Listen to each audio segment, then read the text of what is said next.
Pikes Peak Audio tipped $5. I am a simple man, I see Crystal streaming Ace Attorney content, I watch.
Hello, everybody!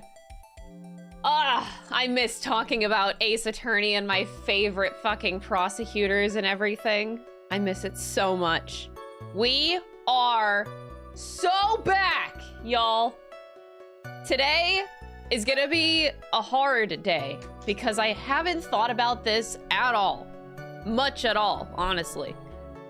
We're gonna have to go back and review some cases. We're gonna have to go back and review how the games actually were and my own experiences. Today, we are going to be ranking the Ace Attorney games that I have played thus far, all of the characters that we have met along the way, and finally, all of the individual cases. These are the 3 tier lists that we are going to focus on today. It's going to be very, very difficult. And also gonna take some remembering on my part for great Ace Attorney cases specifically. I just kind of need my memory jostled a little bit, but I think I do remember most of them. So, everything except for Investigations 1 and 2, obviously, since I haven't played them. But the reason why we're doing this now, here, let me talk to you guys. The court table is so back. The reason we're doing this now is because if I get my mind together and like create a tier list for my current standards of Ace Attorney, like currently where my mentality is at, it's going to be a lot easier for me to come back to these tier lists once we finish Investigation and just insert the leftovers, you know? It's going to be easier. I think I should have kept up with the tier lists like as I was playing games. It would have been easier, but now I'm learning. I'm learning. So we're doing this now. I feel like it was a good idea. So that being said, I'm not gonna expect everybody to have watched and played all of these Ace Attorney games. So we're gonna be doing all 8 of them. I will give spoiler warnings for games as we talk about them. And it's also chat's job to follow me here. So try to stick to whatever game that we are talking about so that chat can get warnings and like tune out the stream a little bit. So I'm gonna make sure that it's very defined so that so that people know when to tune in and out of spoilers, okay? So We'll save Great Ace Attorney Chronicles for last. I'm gonna focus on Ace Attorney 1 through 6 most of the time. And then whenever we're in Great Ace Attorney land, I'll say fuck off, you know? But we won't talk about Great Ace Attorney outside of the warnings, okay? So everyone can be okay. Secondly, it is official that upon my return from Christmas break, we're starting investigations. Which everyone has been fucking waiting for. Investigations will start. An official date is January 2nd. It is an evening stream, January 2nd at 4 p.m. Eastern. 4 p.m. Eastern, January 2nd, we are starting Investigations 1. Well, I did case 1, starting case 2, okay? That is the plan. We're gonna go through Investigations 1 and 2. I have already decided I'm getting a lot better in 2025 at scheduling content. Let me tell you, I'm gonna be queen of scheduling next year. After Ace Attorney Investigations 1 of 2, I'm going to be jumping into the Zero Escape series immediately. Why am I jumping into it immediately? Because I actually forgot that a certain game, I think called 100 Lines, is coming out in April 25th or something. So, not that I need to play Zero Escape before that, but I think the games are very similar, so I thought it would be very fitting for me to play Zero Escape before 100 Line comes out.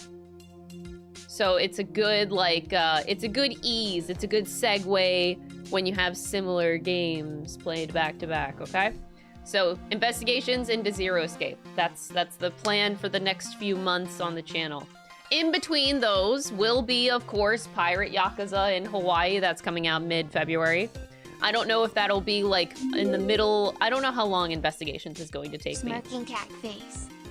Oh, thank you, Extra Leah, for the 19-month resub. I really appreciate it. Thank you guys for all the support this year. This is the official last stream of 2024. After today, I go home to my family for Christmas. Yeah, it's like, 100, I think it's called 100 Lines? 100 Lines? It's coming out in April. So those are like, Pirate Yakuza and that game are like the only 2 new games, I think, in 2025. For me, at least. 999 might be your favorite game of all time. Damn, that's some high praise, man. That's some high praise. By the way, the flower is obnoxious, and I know it. It's just the only, like, red thing that I have in my wardrobe. And I wanted to be a little bit Christmassy. A little bit. So this is the best I got. The flower looks a little funky.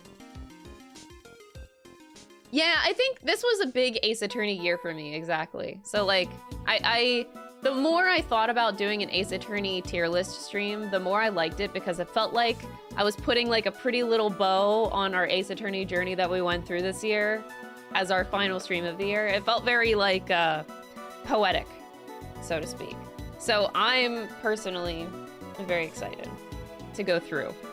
Because I don't even know what my least favorite games or like, I don't know my favorite games, I don't know my favorite characters. I haven't really given it much thought. So today is really going to put my brain to the test because I'm gonna have to think about a lot of shit. Ace Attorney got you through your finals. Aw, I hope you ended up doing good on your finals. 100 Lines Academy. Okay, that's what it's called. 100 Line Last Defense Academy. Yeah, we will play that on launch, obviously. I think that kind of game is right up my alley. But I think playing Zero Escape right before it might be a fun idea. Oh my god, in 2024, I became a Canadian citizen too. Oh, this was a big year for me. This was a very, very big year for me. We got into Ace Attorney. I feel like we grew a lot in 2024. Especially, like, this year was really, really crazy. The fact that I got to go to the Final Fantasy XIV media tour, I was flown out to LA for that, and then I was flown out to LA again a month later for Anime Expo, getting to do the Yakuza fan event. and getting paid to do that by official RGG. That was like crazy. So getting flown out to LA twice for 2 events for games that I adore, and then getting flown out to New York for the Metaphor event was still this year. And then I became a Canadian citizen. And then I went to Japan. Like, this is probably the best year of my life. I don't think I'm gonna have another year that's as good as this year. Honestly, I do not think that.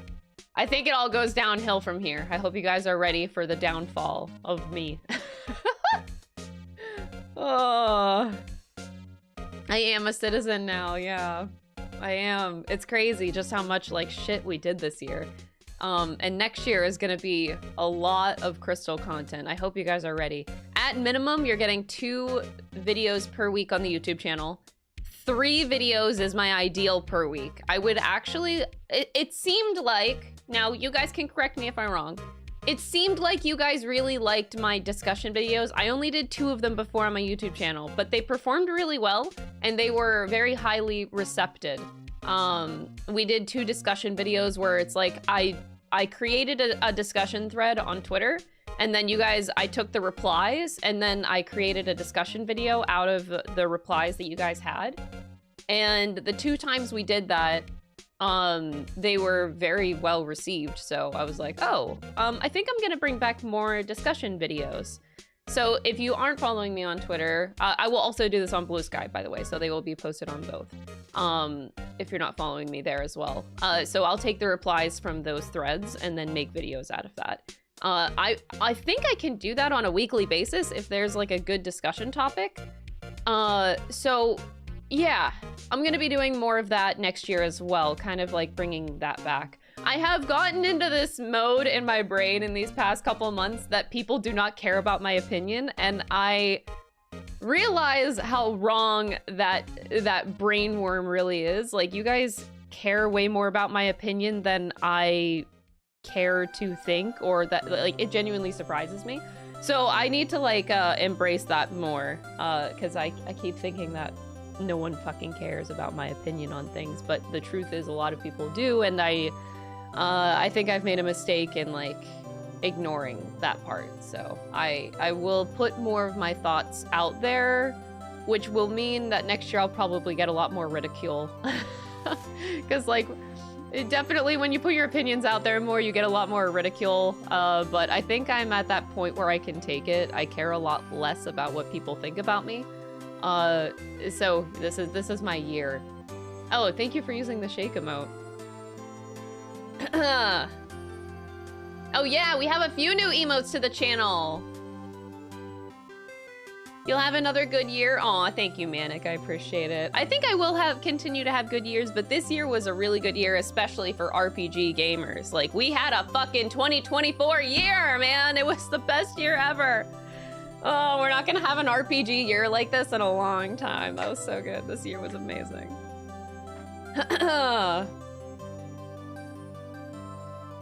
Yeah, it's scary to accept that, though. Like, I don't like saying that I'm, like, a public figure. I don't really like saying it, but, like, the reality is that, yeah, people watch my playthroughs, ergo they are interested in how I feel about things. And, I have always been afraid of that, which is why sometimes I don't talk about things. Because of fear. It's really dumb, but I'm combating that for next year. It's one of my goals. I like hearing your thoughts because not only is it interesting, but you also say it in a really funny way. I say things in a really funny way. Do I really? I don't actually know. But I'm working on it. I'm working on it. I miss Fire Emblem. Bro, me too. I think, okay. One of my predictions for next year, when the next Nintendo console launches, I think that we will have a Fire Emblem game on launch. Oh, oh. Sorry, I didn't give Dom a good morning hug. Sorry.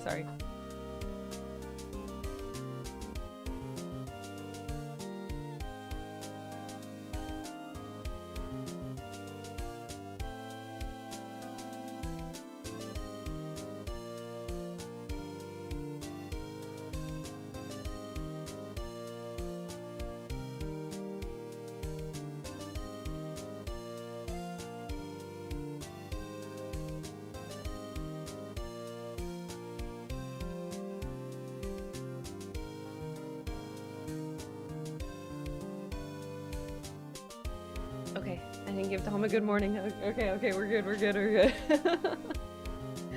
Aw, Theo, thank you so much for the 3 months. I appreciate it. Oh, 7 months, sorry. You've subscribed for 3 months in advance. Thank you, that's very, very kind of you. What the heck? All right, we're Disco Elysium playthrough. I'm having a blast watching the VODs. The way you went through it without knowing anything about the game and keep being shocked by every bad decision the game offers you is amazingly funny and relatable. Thank you so much, Kev, for the 33-month resub. I really appreciate it. I had a lot of good fun with Disco Elysium. Thank you guys for those of you that watched the playthrough. Yeah, I went into it not knowing anything, and I don't know if that hindered my playthrough or made it better. I still am questioning that, because, like, I didn't know how much my decisions were going to be that impactful when I played. Like, I had no idea what to expect out of the game. I didn't know that I didn't realize, like, how political it was either. And I wanted to lean into that. I tried to lean into it a little bit more, but it took me a while for my brain to, like, comprehend what Disco Elysium was doing to me. Like, it was just so not what I expected out of the game. And then I like had to, I feel like I had to intake so much information so fast, and I don't know if my playthrough suffered for it, but I feel like I should have went in maybe with a little bit more knowledge. I don't know. I was a little bit too blind, I think. Maybe, I don't know. When am I gonna play Devil May Cry? Okay, before I jump into tier lists, let's talk a little bit about the trajectory of 2025. Here are the nominees for game series that Crystal is going to get into / finish in 2025. Because 2025 shouldn't have a lot of new games that we're playing. I think I'll be able to get a lot of my backlog done, and I'm going to be playing games a lot faster paced. So we're officially starting next year by finishing off our Ace Attorney journey with the Ace Attorney Investigations. The only game I'll have left is Professor Layton and Ace Attorney, but I'll play that after I play Professor Layton. So Ace Attorney Investigations to start. After that, Zero Escape. That's what we already discussed. So Zero Escape series after that. With the extra time left in 2025, other series I want to get into are Professor Layton. I want to play as many games as possible. I want to finish my SMT journey. I want to touch upon SMT 1 and 2 for some fun, very retro streams. I haven't played Strange Journey, SMT Strange Journey, and the Rido games. I want to finish my SMT journey. I've played almost all SMT games at this point, and I would like to finish that. I like being very well-rounded in, like, the series that I play. I don't like to play, like, one game. I try to play as many in a franchise as I possibly can. So finishing up SMT is also going to be a focus of 2025.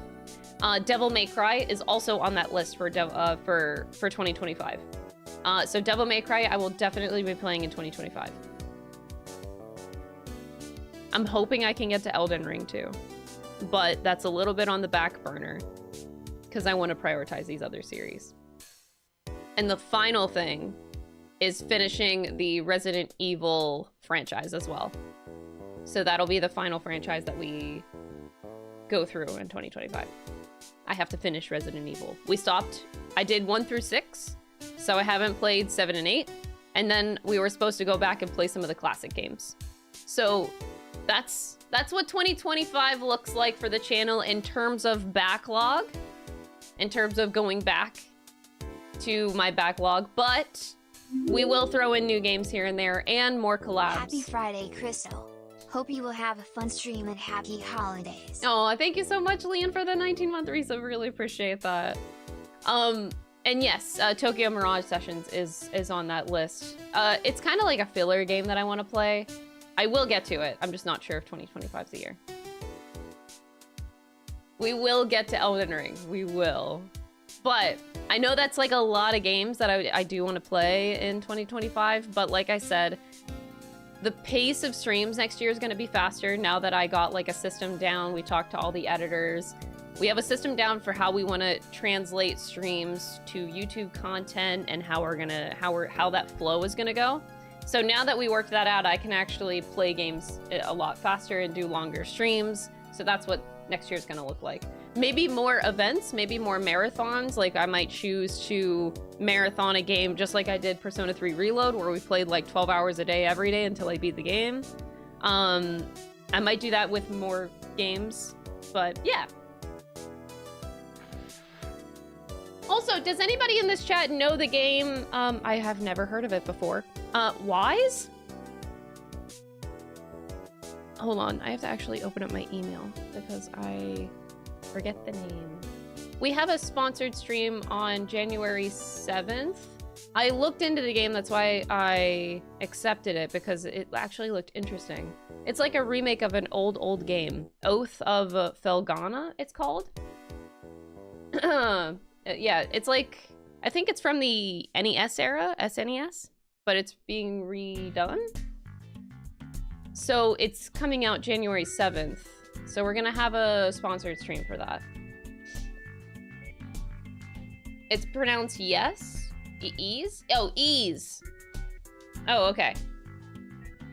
But, yeah, it's rare that I take sponsors for games, but this one looked actually really fun, so we have one sponsored stream in January for this game. Pablo, thank you so much for the 13-month resub. I appreciate it. I've heard great things. I can't say I've ever heard of it before, which is surprising to me because I feel like I grew up in this era, but I guess it just never came across my radar. But yeah, that's another thing we'll be touching upon. I want to do a lot of streams in 2025, similar to what we did yesterday, just like one-off games. We played Little Kitty Big City in a day. Just getting more into just vibing with trying out new games. What if I just did a Fortnite stream right now? You would all leave. I know. But I'm just saying, I'm gonna be a little bit spontaneous. You'll never know what I'm really doing. But we have a general idea of the series that I'm gonna be playing in 2025 though. So you guys know what to generally expect.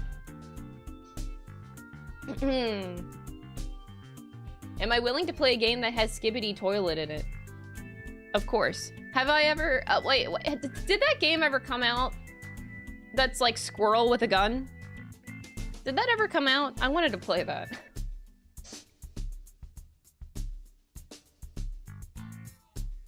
I thought it would be like a big hit, but I didn't end up seeing anybody talk about it. It came out this year. I want to try that game.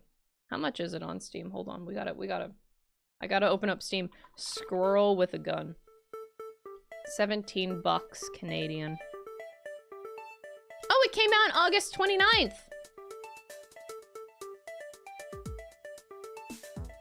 Yeah, I want to. I want to play it. Pikes Peak Audio tipped $5. You might say, we'd never see it coming. Thank you for the $5 super chat, Pikes. I appreciate it. I think we've delayed enough. Let's get into tier list, shall we? This is gonna be very tough. I'm gonna need a lot of input, chat, so get ready to try to influence my brain because, woo-wee! It's gonna be hard. I'm not looking forward to this tier list making, man. Kunj, thank you so much for the 5-month resub. I really appreciate it. It's a funny little game. I want to play more funny little games, honestly. All right, the very first tier list that we're gonna start off, quote-unquote, simple, okay? The best Ace Attorney games. Just the games. All right? I don't think we need an F tier. I'm gonna actually delete that. Fuck that. Oh, God. All right. My favorite Ace Attorney game. By far and none. I at least know my favorite. It is definitely Great Ace Attorney 2. There is no question in my mind. I have gone through all 6 of the original Ace Attorney games now, but there is nothing that beats the finale of the Great Ace Attorney Chronicles 2.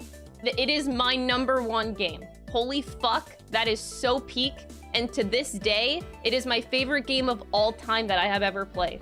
Like, if I didn't put this up as my #1, I would be mentally ill, because yes, it's my favorite game ever, ever, ever. No game has beat this game for me. That being said, with the first one, I don't know. The first one was really, really good. I don't want to put it up as like second.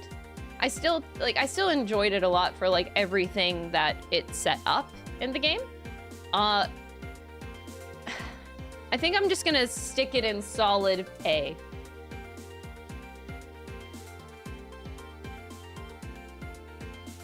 Oh wait, am I switching them? Wait, you're right. This is the first, this is the second. Thank you. Sorry. But yes. So this is... Now I don't know if it's my second favorite game. Well, okay. Actually... This is hard for me to really think about, man. Okay, the first Ace Attorney game. I think that this one is actually my second favorite game, which is weird. I know people... I don't think people are gonna vibe with my decisions here. But the first game set the groundwork for, like, a lot of things. And it was a beautiful and classic way to get introduced to the Ace Attorney series. It's amazing. Like, it sets up so many good things. It's hard to, like, because, like, I could put not Spirit of Justice, sorry. What is this, Trials and Tribulations? I could put it up there, but I think I have come to appreciate, like, the starting, the ground setting more than the finale. Because this finale wouldn't be as good if the setup wasn't good. Yeah, and, like, DL6 was still really good. Like, everything felt so clean and complete in this game. And then they built on it with the next games, but, like, as a complete game, it just felt perfect. It really, really, really felt perfect. So these are my top 2 favorite Ace Attorney games. The second one, the second great Ace Attorney, and then the first Ace Attorney game. Oh boy. It's gonna get hard though, man. Okay, you know what? I'm gonna jump down to my least favorite Ace Attorney game, which I am so sorry in advance. I just know what my least favorite one was. Now that doesn't mean that it was terrible, but did you just say 7? No, I didn't. Jesus, you guys are never letting that go. Never. But no, my least favorite one.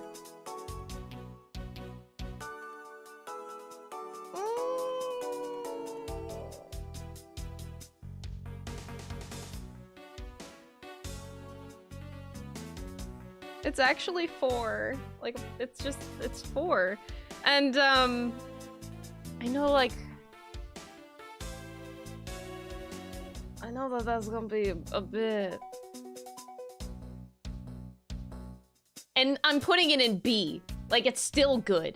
I'm not putting it in D because I don't think it was a bad game. It's just my least favorite one. I know the mod team is absolutely suffering. Man... There's a couple reasons for that. Ash Levi tipped $49.99. We all know your favorite caricature is Salmonella, but please try to be fair to the other characters. Man, caught, dude. What is this $50 donation, Ash? Are you kidding me? $50 super chat. Get out of here with your support. That is too much money for my stupid ass. No, but really, thank you. Thank you so much. That really goes a long way. I wanted to play all the Ace Attorney games with my girlfriend. We started with 1 and she absolutely loved it. And then came 2 and she was so disappointed by the writing and also annoyed that we were able to finish it, but she couldn't get back into the series. Oh no! Oh no, she lost motivation and trust because of Justice for All. Now, I'm gonna work backwards a little bit here because it's easier for my brain to work that way. Thank you so much, Crisis, for the 10 months. I appreciate it. Where's my wife, Miles Edgeworth? Don't worry, your wife, Miles Edgeworth, will be here very, very soon. My second least favorite game is... Oh, I hate doing this because I fucking love Simon Blackwell so much, but, like, it's Dual Destinies is my second least favorite. Oh, but Simon Blackwell carries that game so fucking hard. But, like, It's not enough carry. Like, Simon is so fucking good. I love him. He's my second favorite prosecutor. Oof.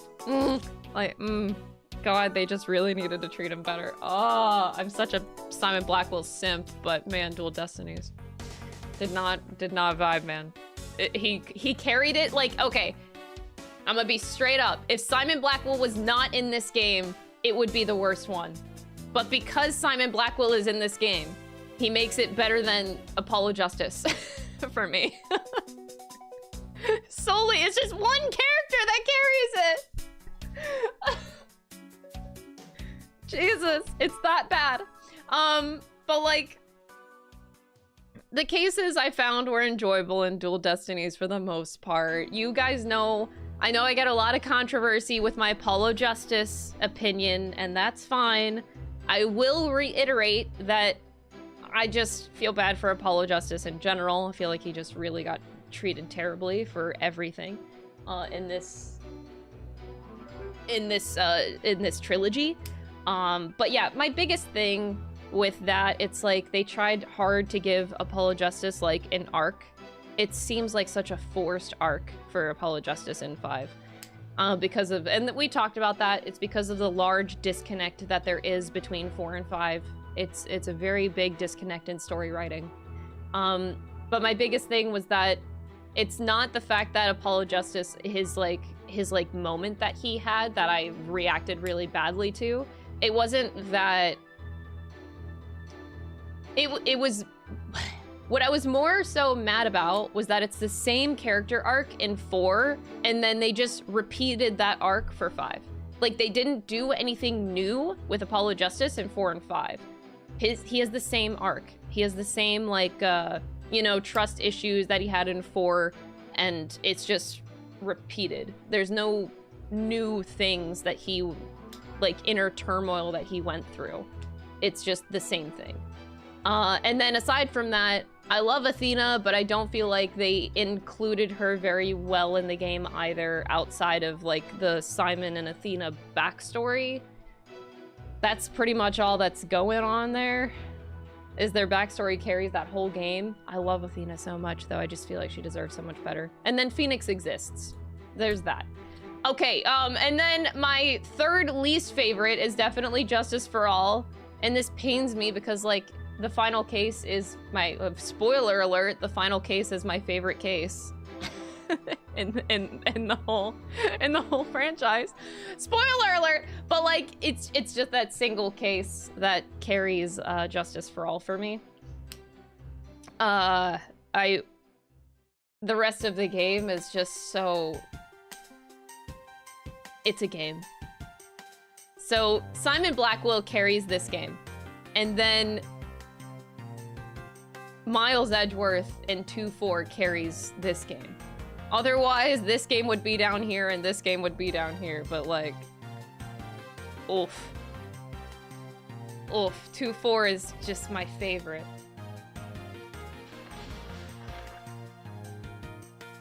Would have been more interesting to see in action, to see details and evidence or something like that. Oh yeah, for sure. Definitely more development on all fronts are needed. Do you guys remember the Dark Age of the Law? Anyway, I don't want to bring it up. All right, now we're getting into the last two we have left are Trials and Tribulations and Spirit of Justice. Definitely, I put Trials and Tribulations above. I'm gonna put Trials and Tribulations in S. That's probably my third favorite. I'm new to Twitch and came upon you for recommendations. Hi, welcome to the stream. Welcome to Twitch. Twitch is a place. It's very intimidating, but you're very welcome here. Pikes Peak Audio tipped $5. More like the Dork Age of the Law. The Dork Age of the Law, oh my god. And I'm also gonna put Spirit of Justice above the first Great Ace Attorney game. So this is my current games tier list. In order. 1, 2, 3, 4, 5, 6, 7, 8. And Like, I feel guilty. I want it to be known that I don't feel good about this placement. Like, because I still liked 4 as a game. Like, Apollo Justice, it was still a good game. I promise it was still a good game. It just didn't vibe for me as much as the other ones did. Ah! But Trucy, we didn't even talk about Trucy. Trucy's great, but Trucy also exists. I just personally killed Andy. Wait, with what? Oh, for Trials and Tribulations? I know, I think... Okay, chat. What is your favorite Ace Attorney game? What is your personal favorite one? Let me see how wrong I am. Well, no one's opinion is wrong, but like, I want to see how much in the minority I am. Professor Layton, really? Oh wow, Ace Attorney 1, 2, 3. Oh my god, you guys are so diverse. You never really think about stuff like that? That's fair. Okay, it seems like there actually is an overwhelming amount of great Ace Attorney 2. So it seems like most people are on the same page. Ace Attorney 6, Trials and Tribulations, a tie between Tribe of Tribulations and Spirit of Justice. Yeah, that's fair, that's fair. Okay. This is very, wow. I think this is a testament to the games. I think it's a good sign. It's a very good sign if everybody's favorite is something different, if it's a different game. That means that each game has something to offer that vibes with different types of people, and that's really good. That's really, really good. I don't think I've seen anybody... Okay, no, I see, like, honestly, 1 or 2 people that said Ace Attorney 4. I'm so sorry. Just was not my thing. I also, Clavier just doesn't do it for me, is the other thing with 4. Like, Apollo does nothing for me. Like, Clavier doesn't do anything for me. Like, I just find him such a, like, a vanilla prosecutor. I just, I don't find anything, like, special about him. That's probably super mean to say. You're not special. But, like... Investigations too. I see a lot of investigations too, but I think that's probably the second most popular one I'm reading from the chat. That's crazy. Oh, I'm so excited to play investigations. Anyway, y'all are getting me so excited to play those games. Ah! In January. All right, January is when we're playing them. I hope you guys are looking forward to it. I know I'm murdering people. I'm sorry, I don't intend to. All right, so at least this is the easy tier list. Getting the games sorted out, I feel like, is the easy one. Because, like, then you start going to cases, and, like, this is gonna be a bitch. But then you go to characters, and then this is a bigger bitch. Like, this is gonna be one hell of a stream. This is gonna be one hell of a stream. I don't know how we're gonna do this, man. I don't know how. We're kind of fucking screwed. Like, look, there's so many characters. Mysterious Phoenix, Christoph Gavin, and the best pursuit theme in the series, all in AA4. That is true, but it doesn't make it beat the others. Yeah, there's just like a few characters. Oh my god, Simon Blackwell, hi.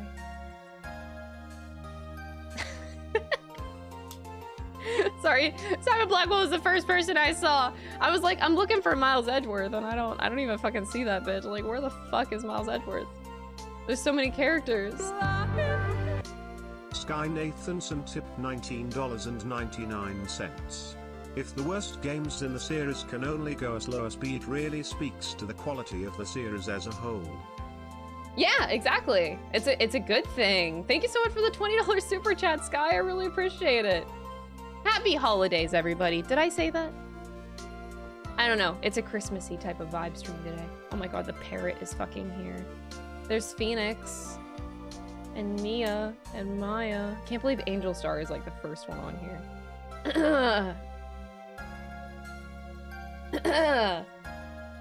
Fuck. Edgeworth next to Meekins. Yeah, like I'm struggling. Like, where the fuck?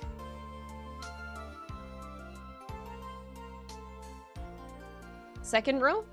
Ah, there he is. That little fucker. God damn it, these are peak characters. You can't, there is nothing better.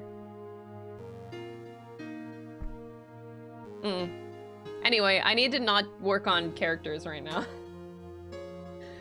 Shom's mentioned, yeah. Yeah, this is everybody. This is like all characters. And of course, we're just gonna ignore the investigations ones. I don't really care. I'm very good at ignoring. Oh my god, seeing the Great Ace Attorney. Oh my god, can I just... Not gonna lie. Enoch Drebber. Thank you so much for the $5 super chat, Ash. Good rule of thumb with Ace Attorney, the last game in each collection is usually the most popular. Yeah, because it's like a big finale. It is a big finale. Dude, this character's peak. Am I doing this? Am I like dedicating my life to characters now? Oh, I forget the name of Gina's dog. What's Gina's dog's name? Toby! Ah, fuck. I forgot the dog's name. Toby, yes! Toby! Okay, we need to stay focused. I need to stay focused, y'all. This is bad. I need to stay focused. Okay, I was gonna go through cases. Okay, scratch everything. I'm getting distracted by people I really like. Mia Faye. And okay, I'm getting distracted. Cases. Okay, this is going to be very, very hard to go through cases. If you click on pin messages, you fix the icons on the bottom of your screen for easy access. Wait, pin messages? Oh, sorry, images. You can pin. Oh! That's cool. Thanks for that. All right, so we're gonna work on best ranking Ace Attorney cases. Everything except for, obviously, investigations. We must remain focused. I know, I'm trying to do 2 tier lists at the same time and like, oh, fuck. Okay, anyway. This is not a good idea. All right, we need to bring it in.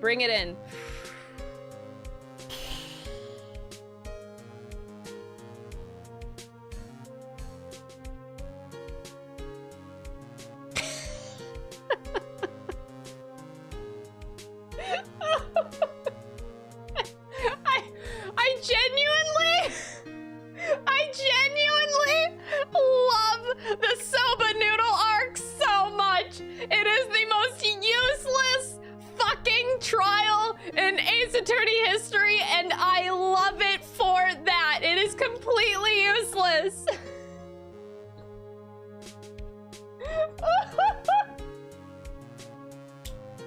It is so good for being the most useless piece of shit. Cause like, actually, there's a tweet that I love from Shafrillis. He was like, I feel like I should find that tweet or something. He was like, Ace Attorney Spirit of Justice is amazing because you have like, your life is on the line for every single trial. Like you are literally going to die if you do not win. But this case, it's just like, well, I just lose the soba noodle shop, I guess. Everything in this game is such high stakes, and then there's this case, and I love it so much. I love it so much. Anyway, I'm not saying that this is my second favorite case, by the way. It's just very up there, and it is a case that I will forever remember for how stupid it is, but it's so extremely fun. It is extremely fun.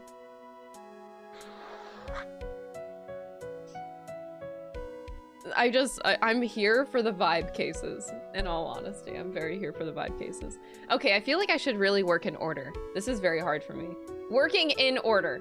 The very first case of Ace Attorney with Frank saw it.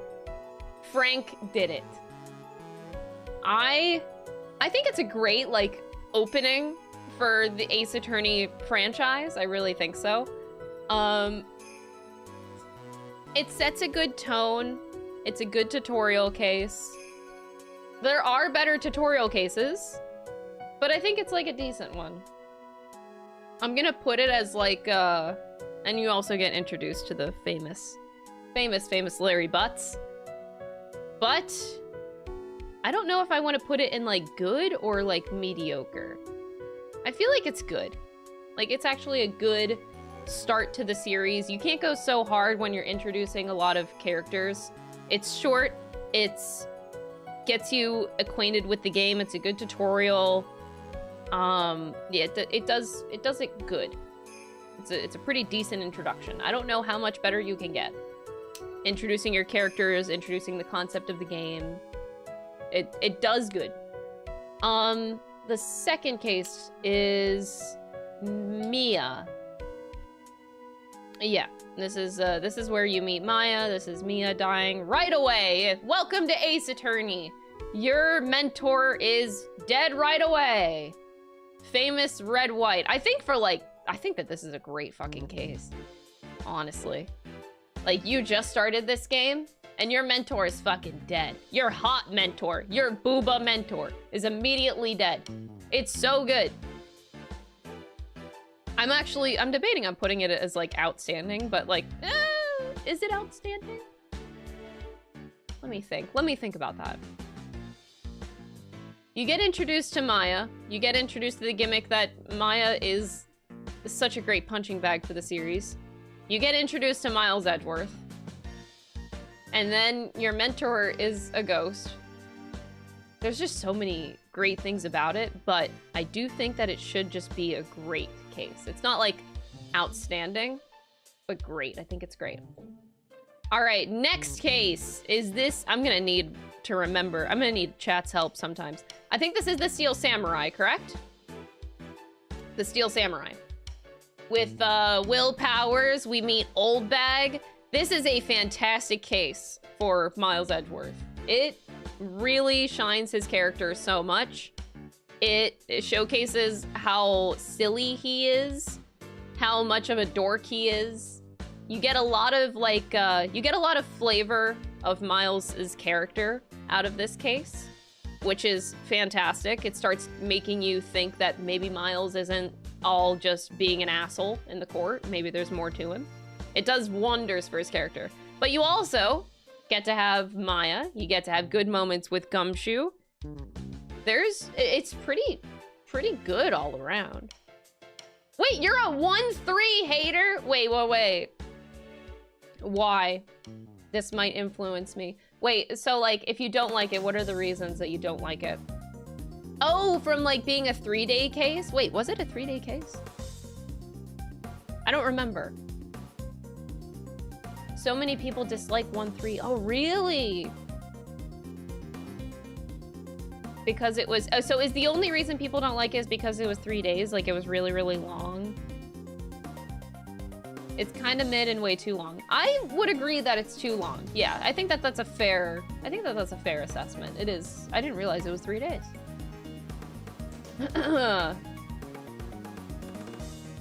Okay.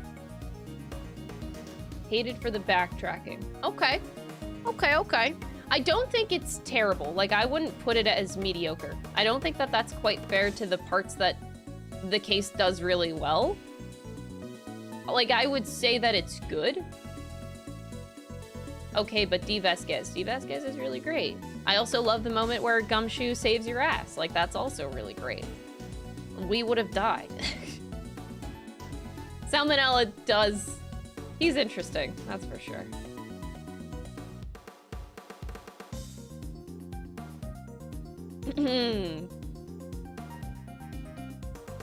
Yeah, I think that we can collectively put... Now, I think that one... Oh, do I think that 1-1 is a little bit better? Oh, but I really like the things that Steel Samurai does. But, I'm actually... Okay, for my own personal tastes, I think that it is better than the first case. I didn't realize how much people didn't like the Steel Samurai, man. I liked it. But yeah, I completely understand that it's too long. Like, it overstays its welcome. They could have, like, confined it better to one single, like, at least 2 days. 1-3 also gives you the unnecessary feelings line. Oh my god, that deserves to be up here. Why didn't you mention that sooner? Moving right along. DL6. Now, DL6. I think that most people would put it in outstanding. Okay, I'm just kidding, by the way. Anyway, DL6. It's a peak case. Like, absolute peak case. You talk to a fucking parrot. That's it. It deserves to be up here. Now, is DL6 better than my Simon Soba Noodle episode? No. No, it's not. Actually, I love the Soba Noodle episode so fucking much.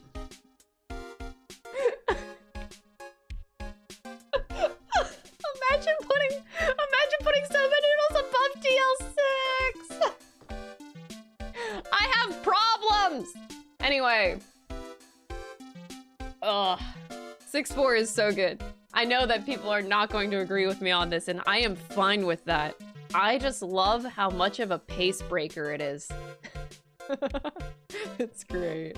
Anyway, DL6 is still outstanding. Anyway, 1-5. I believe this was the extra case with Emma and Gant. And oh boy. I don't know if I should put 1-5 as like outstanding or great. Is it outstanding? Okay, my only harp with 1-5. I think my only negative thing I can say about it is I also thought it was really, really long. Now, do I think it was unnecessarily long though? Like, did every day feel like it was meaningful and like they couldn't take any of it out? They couldn't make anything, they couldn't cut anything, they couldn't squish it into 2 days? Like, did they have to do that? I don't know. I'm not a writer, really. You will actually kill me and Alan if it's not top tier. I mean, it is. I think I'm putting it up here. Just, I need to figure out if I like it more than DL6. No, the fact is I don't like it more than DL6. But yeah, it's an extremely long case, but I do think that it has... Even though it's really long, I do think that the progression is really, really good.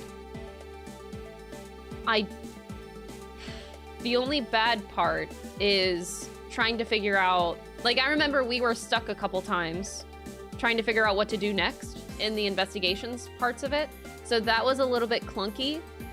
If they could help direct the player. Oh, the Blue Badger song! Oh, Jesus Christ. Thankfully, I feel like I didn't have to listen to it that long. But yeah, I feel like there were better ways you could go about with your presentation. But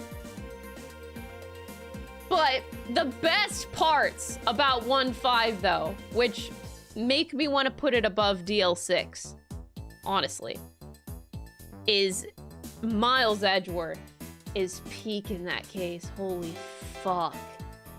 Also, Jake Marshall's pretty good, but him telling off Gant will forever be one of my favorite things. Holy shit. Edgeworth about to lose his job and he doesn't fucking care. Oh my god. So good. So good. And also Emma being a simp for Miles. I also love that.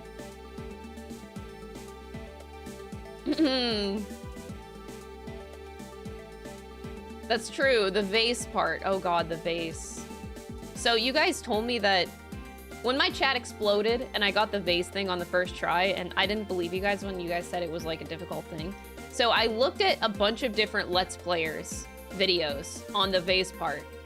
And let me tell you how much my jaw dropped watching other people. I was astounded because I was watching people play it.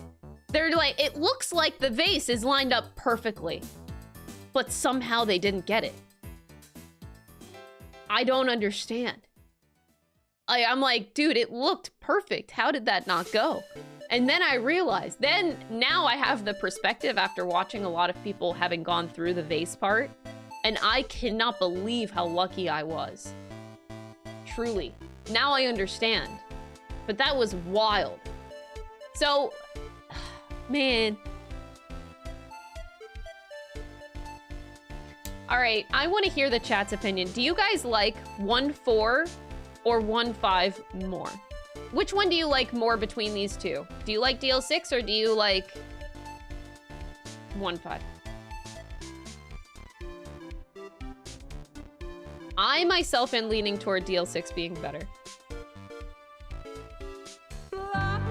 Oh, damn. Sky Nathan This is kind of split. $19.99. I will pay any amount of money to rig Emma's Sky to the top of any tier list, whether that be character or case. This is a joke. I like how you put this as a joke at the end. Thank you for the $20 super chat. I really appreciate it. Thank you guys for all the support today. Jesus. I think I like DL6 more than 1-5, but this is still like peak. This is a very, very good case. But yeah, wow. It seems like more people in the chat are leaning toward 1-4, which is, yeah, about what I expected. Sorry. I don't want to die here. All right, next up. We're on the second game. I don't even remember the first case. The first case is that Maggie? Maggie Bird. That's whenever Phoenix gets clunked in the head. Okay. Yeah, the amnesia. You start off with like Phoenix not knowing who the fuck he is. Okay. Honestly, that's a pretty good intro to a game. I don't know the general opinion of this case, but I think it's a fantastic start to a game. I think it's on the great end. I love this. Wait, 2-1 is the worst case, awful case, forgettable case. Oh, I am definitely in the minority. No one is saying they liked it. Dang. Let me see the opinions of the people. I think what I've come to realize, well, I've always realized with myself, I like to look at the positives more than the negatives of things. I do that with everyday life. I think this is where I make my biggest mistakes.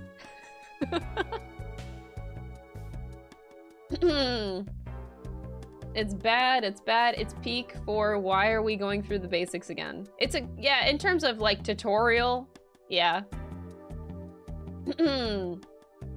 Average. But I need a why, like why don't you guys like it is what I'm looking for right now.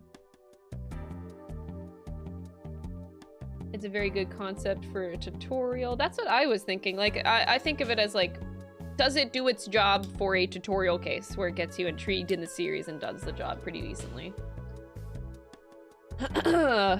Amnesia feels cheap. I do agree with that, yeah.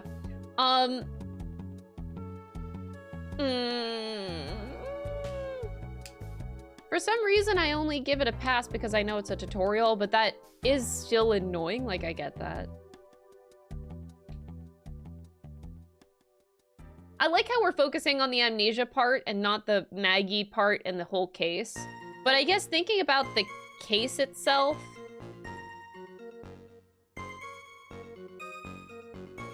I honestly couldn't remember it that well. This is like with the phone switch and... Actually, yeah, the more I think about it.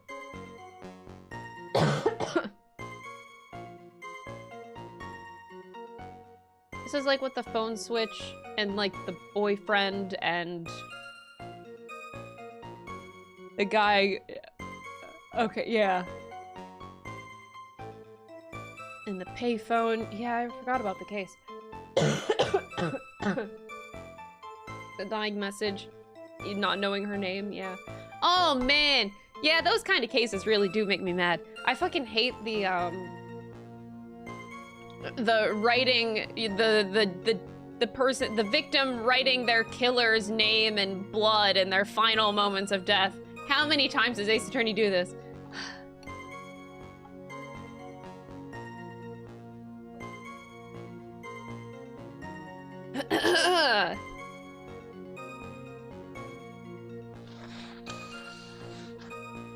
See, this is why it's very valuable for me to do a stream of this.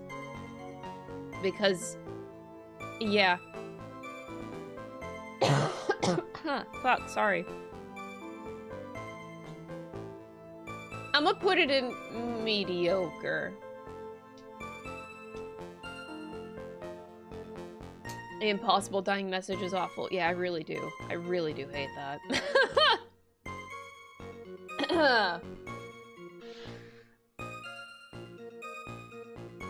Alright, alright. I see the vision. I see the vision. Alright, the next case with Pearl. Where is this? Which case is this? 2-2. Is this the pot and the Ami Faye thing? Morgan? Okay, yes. Is it the eeny miny? Yes, any meeny meeny miny mo, whatever, any miny, whatever. Okay, yeah. I actually thought this case, I enjoyed this case a lot. I thought it was pretty good. I don't know if it's great or good, but I personally did like this one a lot. I thought the twists were good. Morgan is super hateable. Love that. Like, I have to think of it on all sides here.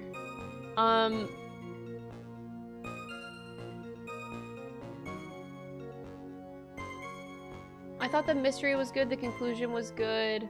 Poor Maya dealing with shit again, though. I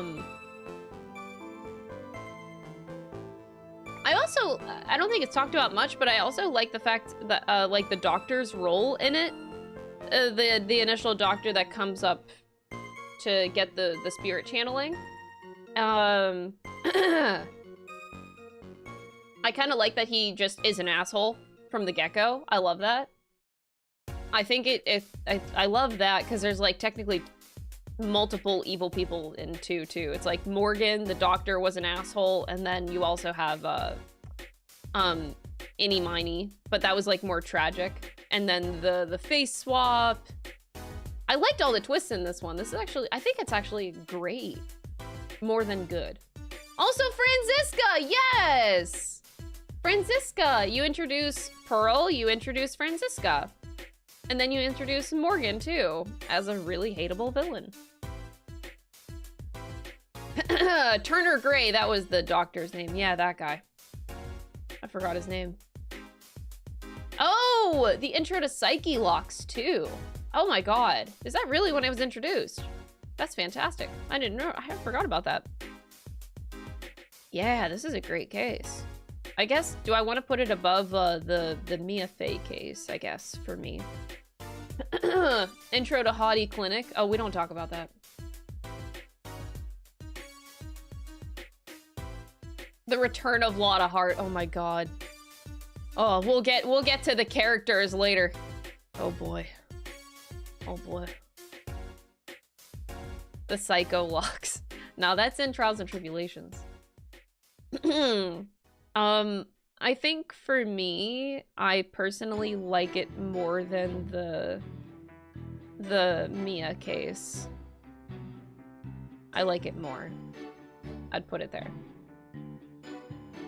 But not quite outstanding. All right, the next one is 2-3. Oh god, this is the circus one, isn't it?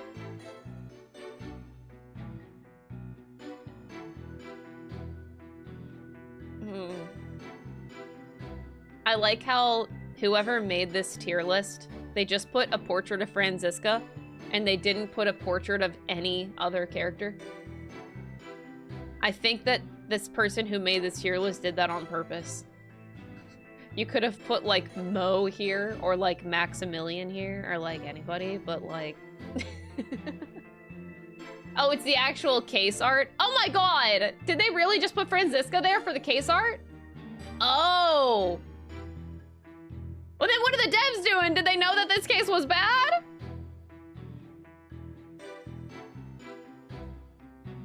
I didn't realize that was a case art. Yeah, they know. Okay. Even the game, like, you could have put, like, any of your actual characters in there. Anyway, I feel like the one perk, like, okay, the characters are pretty awful in this case, but I will give, like, the case itself a perk.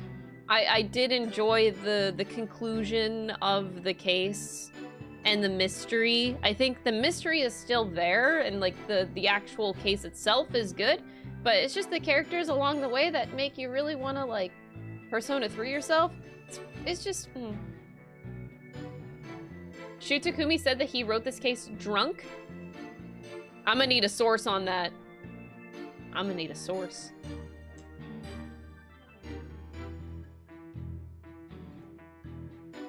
Oh, the magic cape. Oh my god, I forgot about that. Okay, but that's peak. Okay. I can't say anything bad about that because I actually love silly things like that. I know it's really stupid, but that kind of stupid is something I find charming in these games. I know it's dumb, but there's a sort of charm to it that I don't know, I kind of like it. I like when Ace Attorney does stupid shit sometimes. Only sometimes. Where it's like, you roll your eyes and you're like, really? I can't believe you just did that. But like, in the back of my head, I'm like, charmed. It's weird. But yeah, I will put 2-3 down here. It's so stupid, but I will say it's memorable. Yep, I'm not gonna forget that cape. Definitely.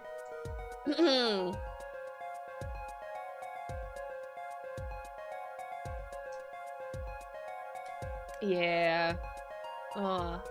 The ending is the best part. The ending. Oh, especially, yes, the reveal of 2-4 with Miles Edgeworth making the return. My favorite case ever. Can I just... Anyway, no, I'm not gonna skip ahead anymore. I'm not skipping ahead anymore. We're done. All right, we're moving on to Trials and Tribulations. I don't think I need to talk more about 2-4. Or do I need to? Do I need to talk about how much I love 2-4 so much? Like, fuck, it's my favorite case in all of Ace Attorney. Like, I fucking love this case. It's so good.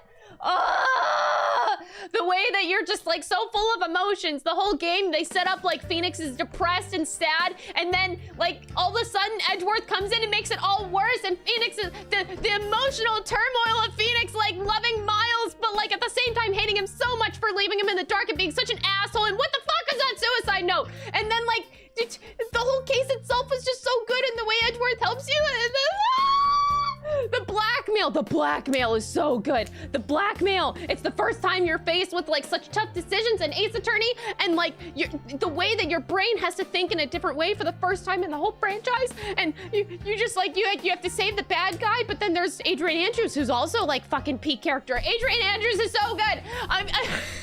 Adrian Andrews is so good, and Matt on Guard is so good. Everything about this case is amazing, and the snatching of the bear, and how can anyone forget about the snatching of the bear? I can never forget about the snatching of the bear. I looked at so much fan art of Miles Edgeworth snatching up a bear to solve a case, okay? Like, there's so many good parts, and Shelly the killer, and the stupid butler, and then the cat shoe. Like, everything about this case, the way that it develops, the way that it progresses, my emotional turmoil, I cannot get over the emotional turmoil,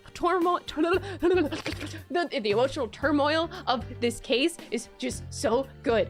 Like, the way that my feelings just don't know how to feel things throughout the whole case, because it's just, you have to defend a bad guy, and then what do you do? Because you're blackmailed, and then Maya is gone. That's probably the only like bad part about the case, is that Maya is gone.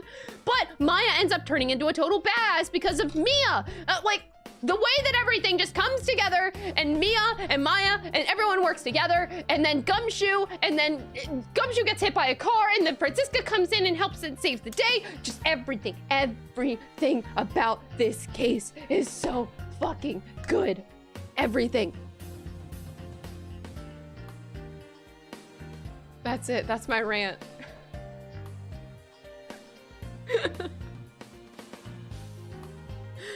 I love 2-4 so much.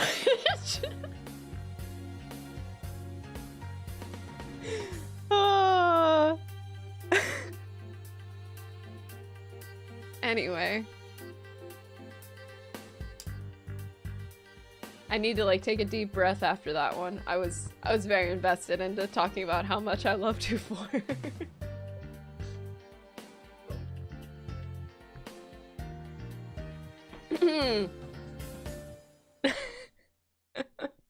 Anyway, I'm very passionate about 2-4. So, trials and tribulations. The very first case is so good. Starting off with baby Mia in the courtroom. First case. This is where we meet Diego Armando? Is that his name? Oh my god, I actually forgot his real name. Though, what's it? Diego Armando, I remembered it. And baby Phoenix. How could we forget pink sweater baby Phoenix? Simpin' over Iris. Dolly. Same thing, actually. Yeah. Anyway. And we get the famous Phoenix line, "Girls don't poop!" You get the best line in all of Ace Attorney from this case. I honestly think that this is such a great and like, this oh man, is it outstanding? I don't know. This case is so good. My dolly doesn't poop. This one, yes. It's fantastic. Diego is 3-4. No, at the beginning of 3-1. He's there at the beginning. Like, not the case itself. Like, I know he's in 3-4, but I thought he was in the beginning mentoring Mia. In the introduction? Like, whenever you're in the lobby? I thought I remember him being in the lobby. Oh, it's Grossberg! Oh, hemorrhoids! Oh, this is hemorrhoids! Oh, this is the Harlem Shake! How could I forget? Ah, yes. Ah, Grossberg. Ah, fuck. Yes, I forgot that this was Grossberg. God damn it, the hemorrhoids. Hemorrhoids doing the Harlem Shake, yes. Fuck, my brain got it mixed up. Too many baby cases. But yeah, 3-1's still good, except for the whole Grossberg hemorrhoids thing. But I still found it funny, but like, holy hell. That was weird. Right, in the timeline, yes. The milkshake brings all the boys to the yard line. Yeah, Mia says that. Oh yeah, but I remembered the case. I just forgot about the assistant was Grossberg, not Diego in that one. Okay. Yeah, because that was after timeline. I'm good at this. Yes. This is after she came back after the traumatizing 3-4 case, which in timeline is there. Okay. And in which dead. He's dead. Anyway, okay. Not dead, but yeah, anyway. This is complicated. 3-1. My dolly doesn't poop! Fuck, I love this case so much. Yeah, baby Phoenix, his first appearance in the courtroom, and Payne actually had like a good moment in this case, now that I remember. Payne unknowingly gave Phoenix the kick in the ass that he needed, which was the most unexpected thing. I love it. I loved that part of the case. But yeah, this is what the bottle, and then Phoenix eats the bottle, which crazy. What?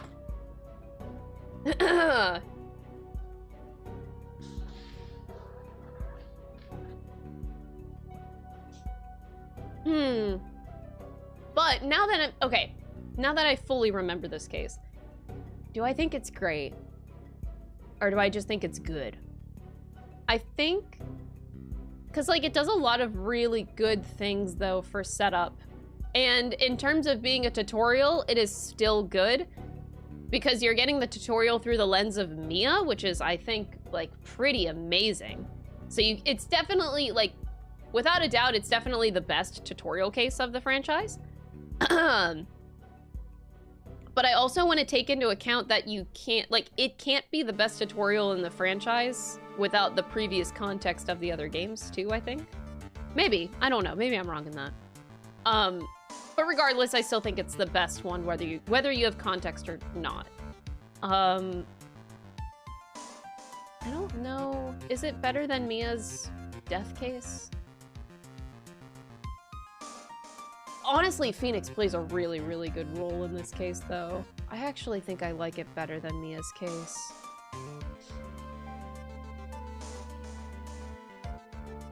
Free one was the first tutorial that didn't reveal a culprit, too.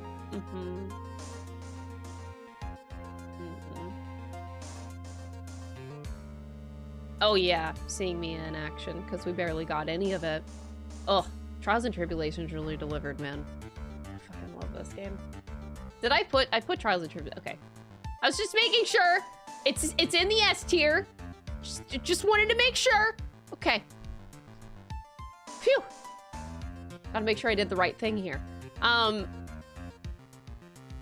just trying to put these in the proper order here. Like, do I think that this case is better than the Eeny, Miny, Morgan Pearl case? I don't think it is. I really enjoyed this one, so I'm gonna leave it here. You want to hear baby Athena say that her Simon doesn't poop? Nah. That's weird.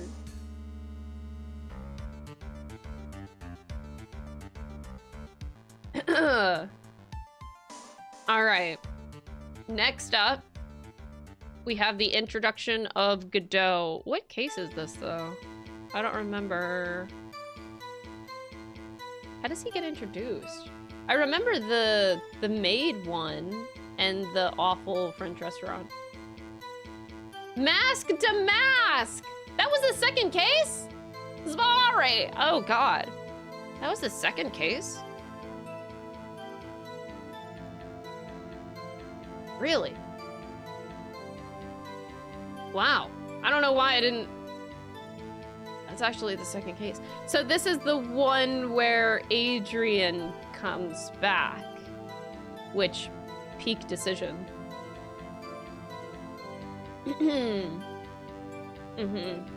It's a great case. I really enjoyed Mask to Mask, especially the couple. What's Desiree? Desiree and Ron? My Ronnie. They're so cute, Your Honor. I fucking love them. The Delights. Yes, I couldn't remember their last name. Delight. Ron and Desiree Delight. Yes, they're adorable. And I love her so much. She's such a queen. They're so goated. But yeah, the progression of this case, the mystery was good.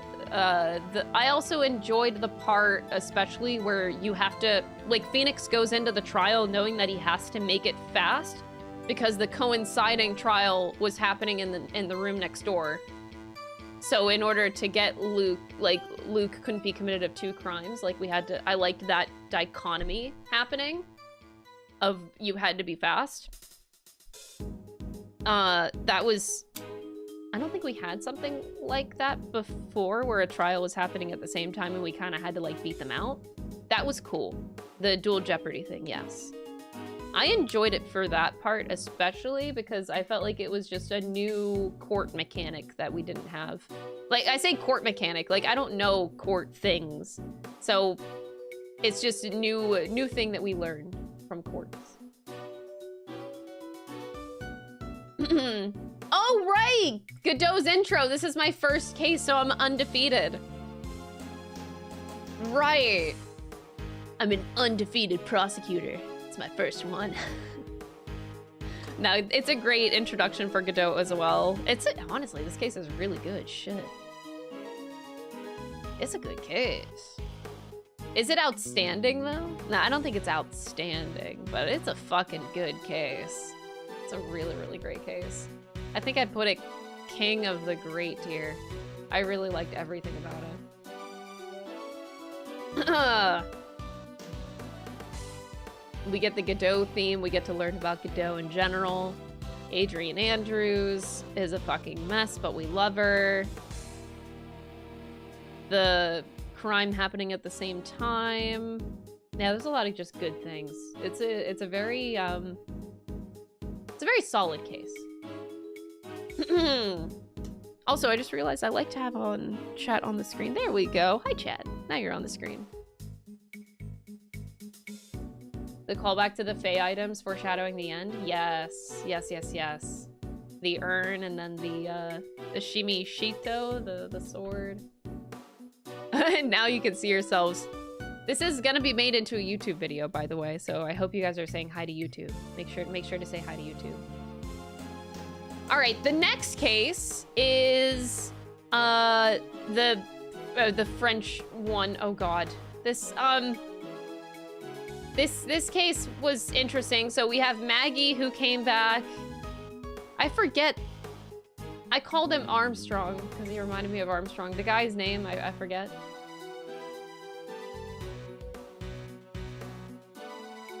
It was a case. It's definitely not my favorite case. Like, I think I'll end up putting it like somewhere down here. Oh, it is Armstrong. Oh, why did I not think that was his name? This is where we get fake Phoenix, the Don Tigre, Don Tiger. Yeah. And then you had the birds. The best part was Mia seducing the old man, the bird feeding guy. Mia, that was a W for Mia. But then again, like, when doesn't Mia have a W? Like, she always does. But that was a great part. This is Viola. ASMR Viola. Creepy girl.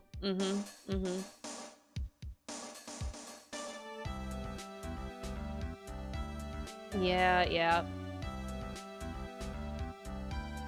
I like this case. I like the outcome. I actually think it might be in the good tier, but...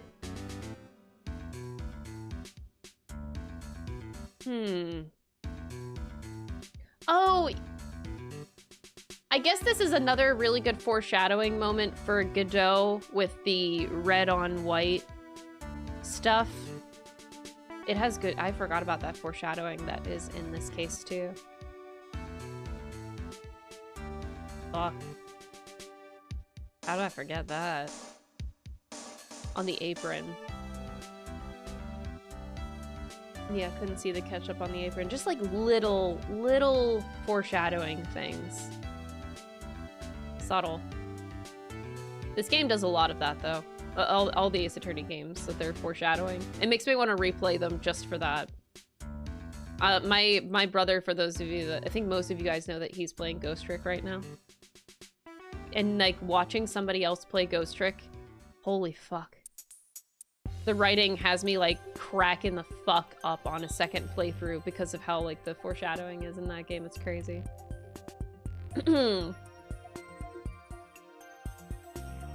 First appearance of the judge's chair. Oh, true! Because Don Tiger ends up scaring everybody in the courtroom away. What if Don Tiger and Simon Blackwell were in the same room? What if? You have two big, scary men in the same courtroom. What would happen? Would people die? I don't know.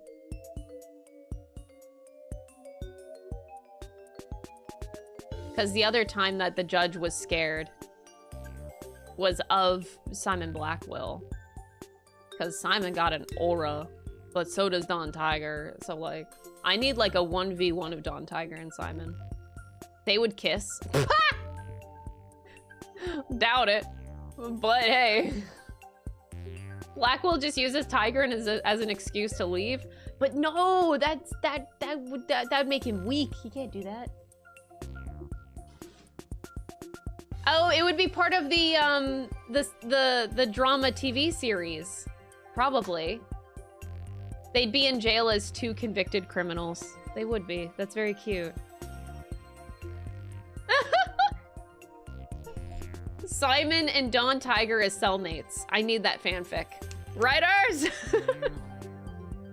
Anyway, I need to think about where I'm placing this case. I did actually like it.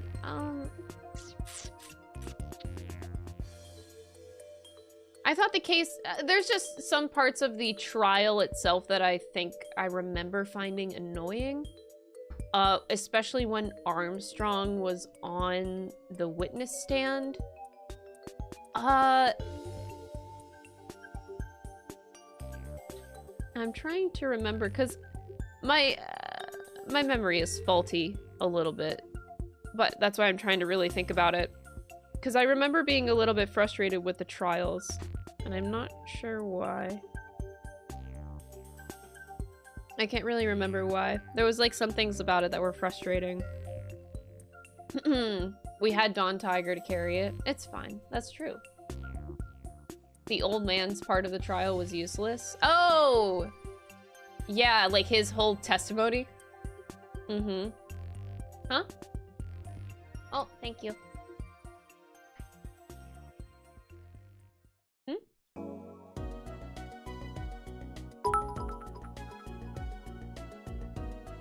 I'm still wondering how Gato was able to tame the tiger. Was it perhaps the tiger drop that tamed him? Maybe. Thank you for the 100 bits, I appreciate it. The mirror at the restaurant, yeah, that whole thing. I think that it could have... I think that improvements could be made upon the trial, but the case in general, but I don't think it's...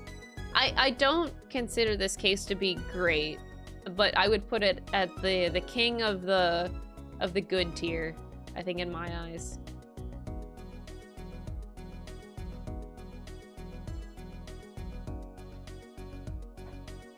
I like it though, so I'm like tempted to put it in great.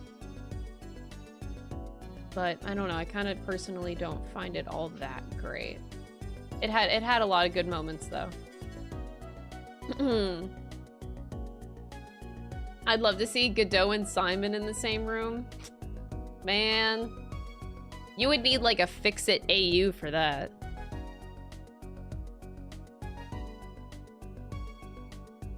Alright, next up we have the baby case. First time Miles and Mia in the courtroom. Now this is the Diego Armando case. And then the bridge and what was the guy's name? Fox? No. I forget. That was traumatic. This 3-4 case was traumatic. The way that ended was insane. Oh, Terry Falls. Falls, not Fox. Falls.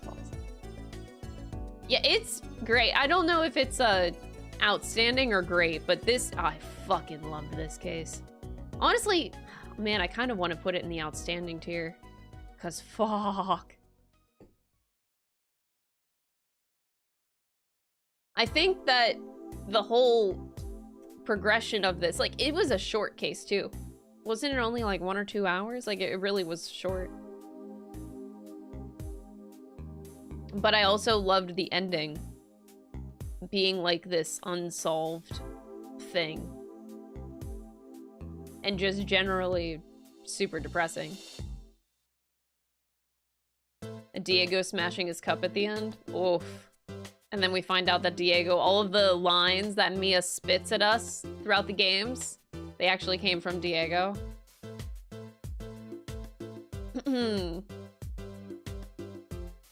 What is that emote? I don't actually know what the fuck that emote is. It looks so weird.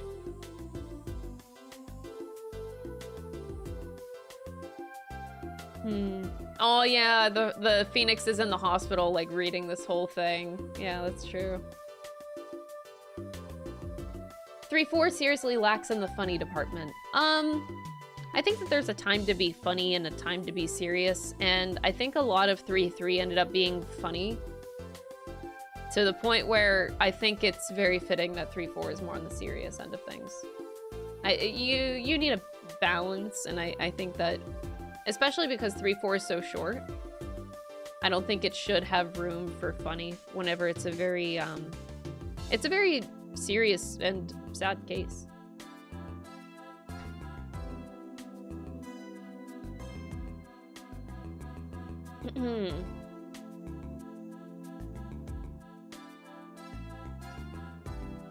We're not on characters yet, but God, Dahlia is such a P character. Yeah, we'll get to characters, don't you worry. We'll get there. Gotta fucking, anyway. I just look at the top and I'm just like, yes, bitch. Anyway. Okay, I'm fine. 3-5, obviously 3-5 is up here. It's just how far up the ladder do we put 3-5? Is 3-5 better than my soba noodle episode?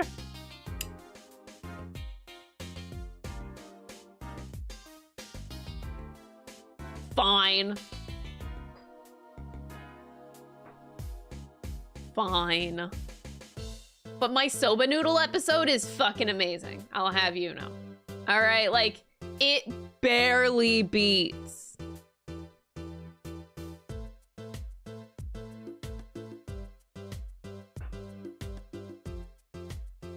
Yeah, I know it's up to me. But I love noodles and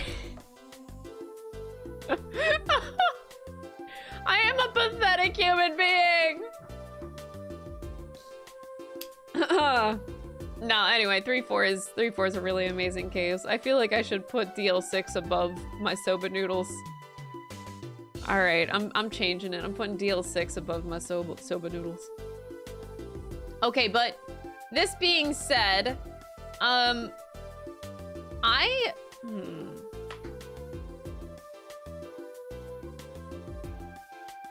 It's a great conclusion to the trilogy. It really is. They do a fantastic job with it. But that being said... Man...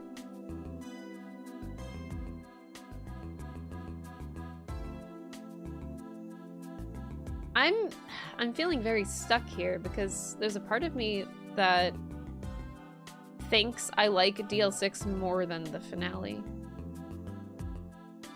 But I'm thinking about it. I'm thinking about it because 3-5 gives us Edgeworth Investigations, which is pretty peak. It gives us Laurice Donham. We get the famous Laurice Donham.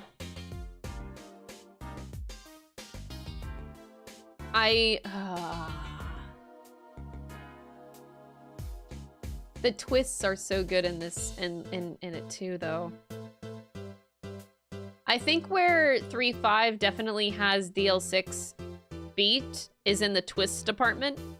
There's a lot of consistently good twists in 3-5. Everything from, you know, the Laurice Donham's, Larry's painting, to the Iris and Dahlia, to the Godot, to the pearls, and the gravy was particularly beautiful. To the Elise Donham and Ami Faye, or not Ami, oh my gosh. Which one is their mom? You know what I mean? Her being the mom. There's a lot of particularly very good quests. Misty, thank you. There's a lot of really good twists in 3-5 that I think the twists beat out DL6 in particular. But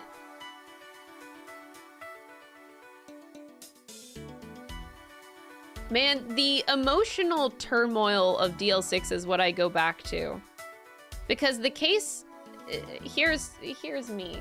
Whenever I emotionally really get invested in a case, I obviously am gonna favor it more. I think that in technicality, the case of 3-5 is better than DL6. But I went through more of an emotional turmoil and a roller coaster ride from DL6 than I did 3-5.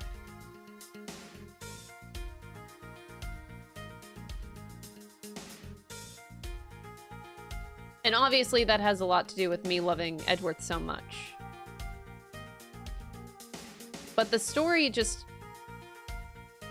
Man, because that's, I think I've mentioned it a few times, like my favorite Miles Edgeworth moment is in DL6 whenever he puts himself on the witness stand and says that he's the murderer of the case 10 years ago. Like, whenever he comes out and he says that he murdered his father. Like, that is a moment that I just straight up do not forget in my brain.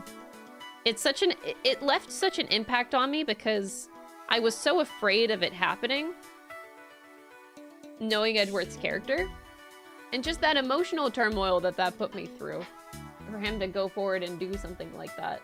So I think this is really rough for me, but my final verdict is I'm gonna personally put DL6 higher than 3.5, only on the emotional aspect and the journey that I went through.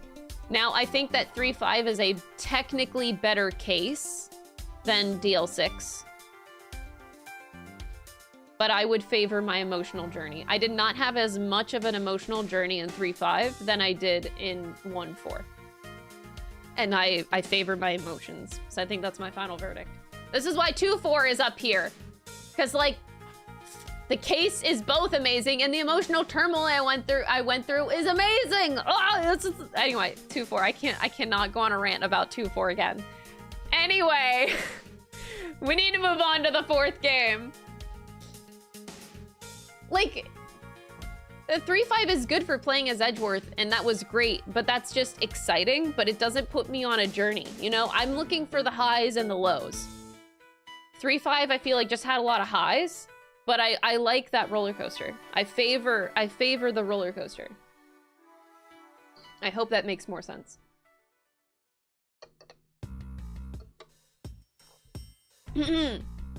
Now, 4.1, as much as, like, okay, so based on my games tier list, like, 4 is my least favorite, but 4.1 is a fantastic fucking tutorial. I think it's the best one.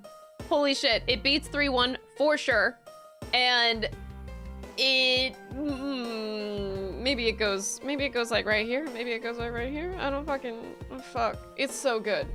I think 4.1 is the king of the great tier, maybe even outstanding. Fuck, it's so good. Oh, God, I feel like I was reading a fanfic or something about Kristoff and Phoenix the whole time. Like, shit, God. Oh, the tension in the courtroom is crazy. This 4.1 was beautiful. What? Your phone? Your phone? Yeah? Your phone is ringing.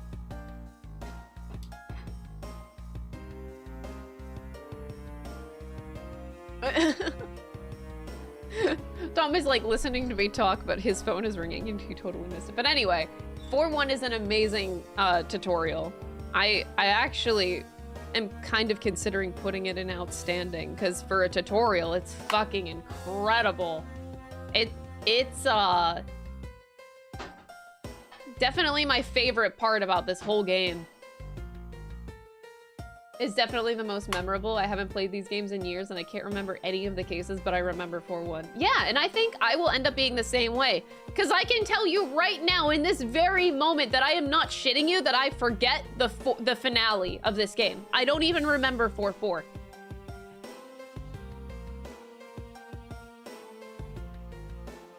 I remember 1 the most. 4.4. Oh wait, that was with Vera Misham, right? The Drew Misham thing? Okay, so I had to actually really think about 4.4 to remember it. I instantly remembered 4.1. I think memorability is a big factor, but I don't even remember these. Oh wait, no, I do. Lamoire was the second. The Clavier's band show, was that the second or the third? Oh shit, that was the third. Then what's the second one?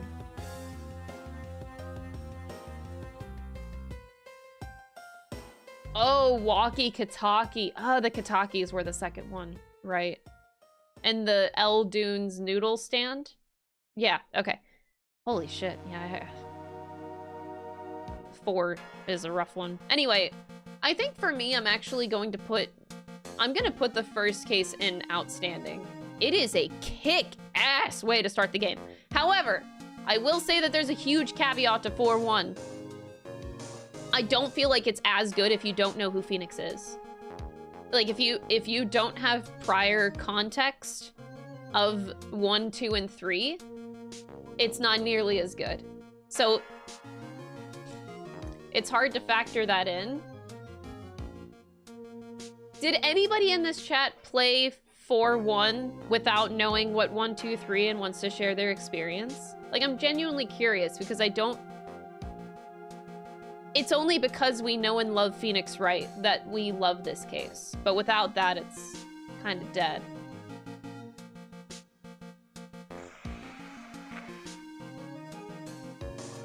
I just like taking like all angles into perspective. For me, I still think I would put it here. I do really, really love this case. Actually, I might put it above Baby Case. Actually, no, I'm not putting it above Baby Case.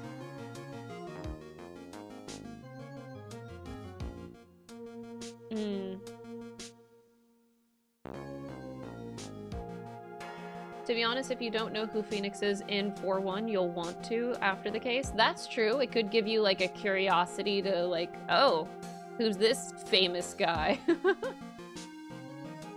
Not the Dark Age of the Law. Oh god. We're not even in that game yet. That's crazy though. Yeah, I guess that is true. It would still be like good and get you intrigued into learning about Phoenix Wright, but still there's a lot of, I feel like a lot of appreciation would go wrong. But anyway, for me, it's still up here. 4-1 is the best part of Apollo Justice. 4-2 was the Katakis, and this case, man. Like, we had, I guess the best parts about it were getting to know Trucy and Apollo, like them working together. So they were working together, and you have the magic panties. The thing is, like, I don't think there was much about this case that I actually enjoyed at the end of the day.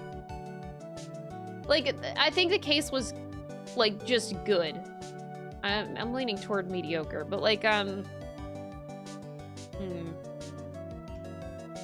it was just okay. Is how I find it. I think that it does good. Okay, let me think about the other aspects. I wasn't a fan of the case in itself, but I will say I do like the dynamic of Trucy and Apollo. I think that that was a positive. This is where Trucy does her magic trick in the middle of the trial. Isn't this where she like pretends like she gets kidnapped or whatever? Was that this case or the next case? Okay, so that was 2. So that was cool. Like, I think the Trucy dynamic is cool with Apollo. And this is also the introduction of Clavier, which I didn't personally feel anything with Clavier. Upon introduction, there was nothing. He was aight. I'm gonna put it in good. I think I will put it above... I think I'll put it above the tutorial case, the first one. Emma returns as well. Right, that's true. Emma does return. You're a 4-1 first player here. It was weird not knowing who Phoenix Wright was outside of the online memes. The part of the game that flashes back to the old trilogy was wild for me. Oh, really? That's really cool. Oh, interesting. At least we have a few people that did start with 4-1. I love hearing those opinions. That's really cool because people experience games in different ways. Like, not everyone is going to start with the first one. I mean, people can do whatever they want. I just love hearing how that experience differs from person to person. So interesting. Thanks for sharing. I appreciate it. Did you know that Emma is Edgeworth's biggest fan? No, I am. Thank you for the 100 bits. This is the first time I felt this way with a man. Clavier. That's a great introduction of a line, that's for sure. Chat, if you had to pick between the original Steel Samurai case and this one, 4-2, which one do you personally like more? I think I actually do like 4-2 more a little bit than Steel Samurai. That's just me. Oh, wow. This is 50-50.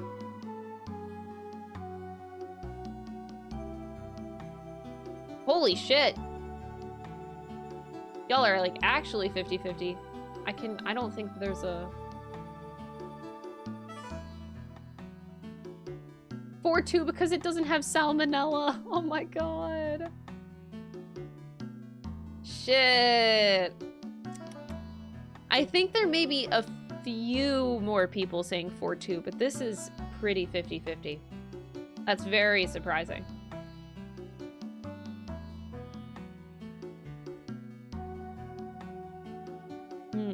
4-2 has Hottie? Wait, is Hottie in this case? I don't remember that. Did I just, like, delete it from my brain?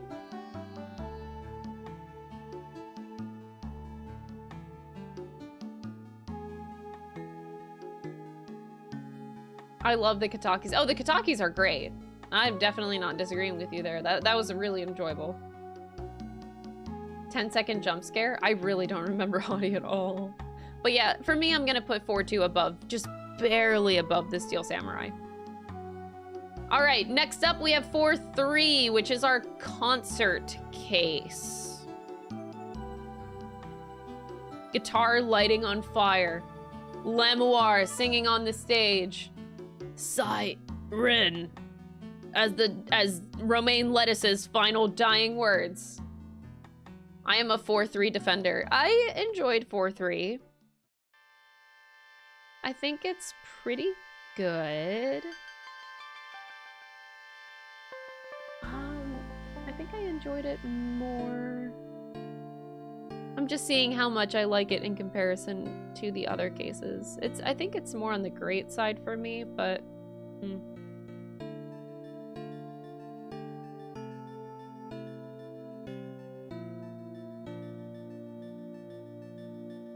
Oh, the cocoon eggs were random as fuck. They really were. That, like, the incurable disease thing. That sure was something. I'm gonna put this case in great because I actually think that it. I actually enjoyed the ride. Incuritis, yeah, that probably was the stupidest part about it, but like, hey, whatever. They needed the case to be about something else that the player was never going to guess. And I think they achieved that, but it ended up just feeling so stupid.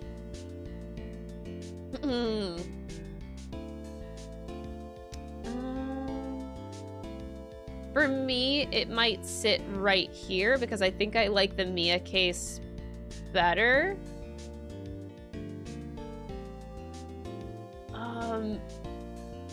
Putting my best thought into that. Yeah, I think I like the Mia case better. It just sits here at the end of great.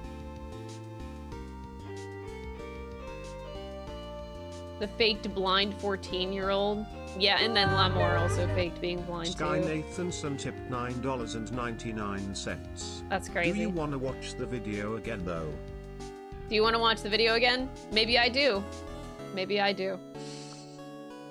Thank you for the $10 super chat. I appreciate it, Sky. You and Ash, man, going with hard with the super chat donations. I really appreciate that. Holy hell.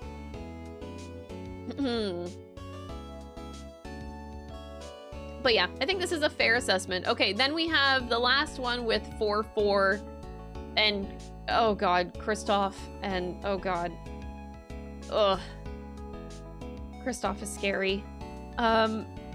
I just think about 4-4, I just think about perceiving Kristoff and the angry eyes underneath the glasses, and I have nightmares of that. Brushel, yes, you have Shady Smith. Oh boy. There's a couple things. I don't think it's an amazing finale to a game. I think it's just like, oh no, the devil.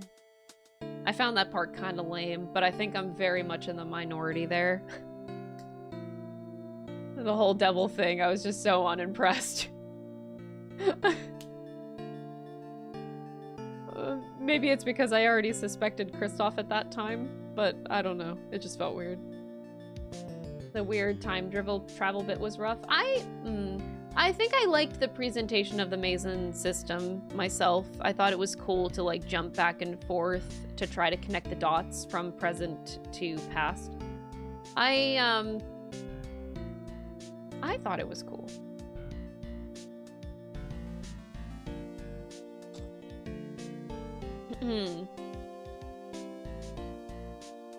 It's outstanding is the only case to actually put forward a solution to the problems of the law.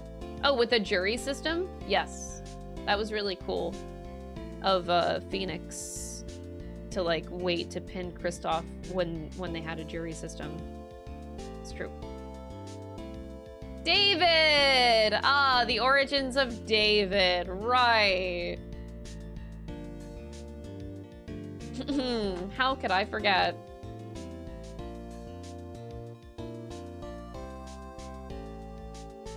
Yeah, this is where we're talking about a little bit of the disconnect between like 4-4 and then 5-1, like going into the next game. Very big disconnect, but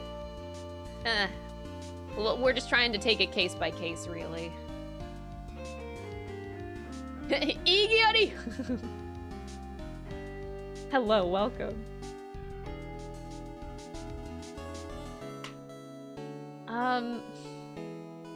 Man, I'm so torn because I think that 4-4 is just great, but I don't think it's more than that. I don't think it was a very strong finale. I don't find it personally astounding. Maybe it goes like... Merry Christmas. Hey, thank you so much for the super chat, Darsters. I appreciate it. Merry Christmas. Merry Christmas to you too. Final stream of the year. Oh!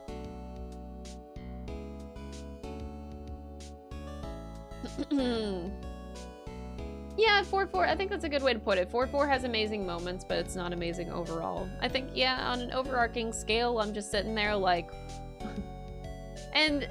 And it's, I mean, I keep going back to it, but Apollo Justice is still just really weird. It's like he's a character that doesn't feel like he belongs in the game at all. It just feels like a Phoenix and a Kristoff game, and Apollo's just there. There's just so many aspects that just feel weird on an overarching scale. Definitely something very weird going on in the game.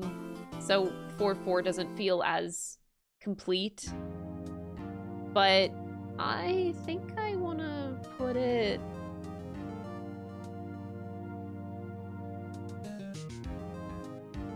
above... maybe like... Nah. Oh, this is so sad. Do I like 3-1 as a tutorial more? Actually, I think I do. This tutorial is just so fucking... It's good. Actually, no. I lied. Okay. It's gonna sit right here. It's gonna sit right here.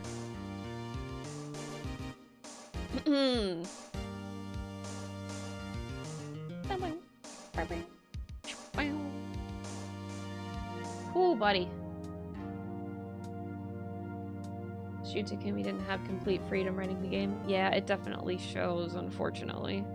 All right, so we are getting into Dual Destiny. Simon Blackwell! Sorry, I love Simon Blackwell. But the cases themselves, oof.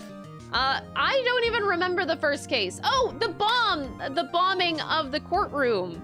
Right, that's a weird one. The tectonate or whatever his name is. The bomb and blowing it up, and there was a case in there somewhere. Phoenix gets dressed into daddy. It's true, it's the return of Phoenix Wright from 7 years of not being a lawyer, I guess. It's a good introduction. I think it may be one of the better cases of the game entirely, which may not be great.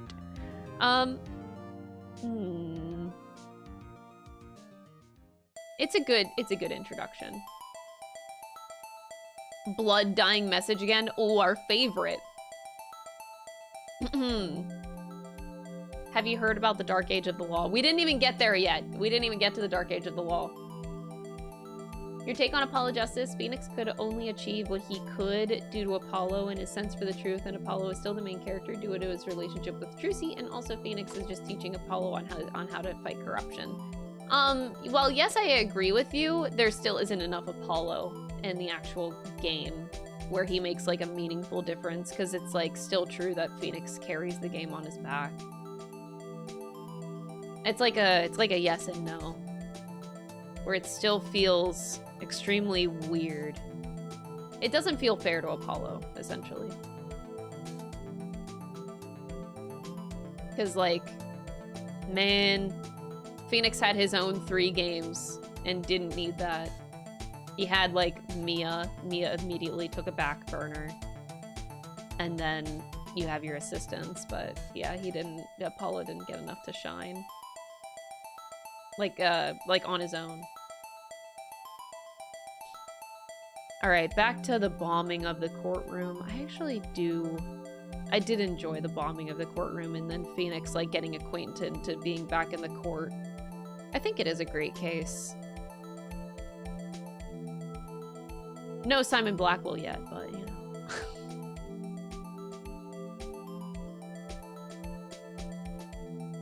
Yeah, I think Dual Destiny's worst decision was having Athena in it.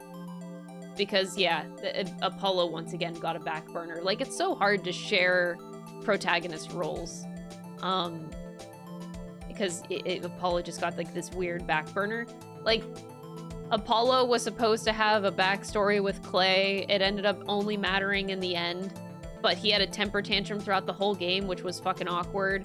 But the game ended up shining because of the Athena and Simon Blackwell, like, storyline. And it definitely outshined Apollo again. And I'm like, oof, he's having a rough time, buddy. But anyway, that's like on an overarching game talk, but gotta break it down case by case for the right now.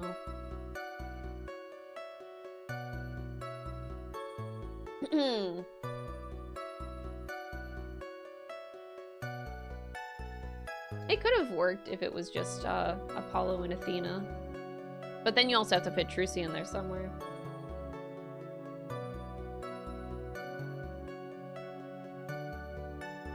Oh, anyway, I could go on and on about Simon Blackwell. Did you guys know that I love Simon Blackwell? Anyway. I think I'm gonna put the courtroom bombing case. I still like that case more. I'm gonna put it right here. It beats the concert case for me. It's a really good, strong tutorial introduction, and it got me immediately into Dual Destinies. It was great to get me interested and invested in the game. And then I feel like it just only goes downhill from here. Oh boy.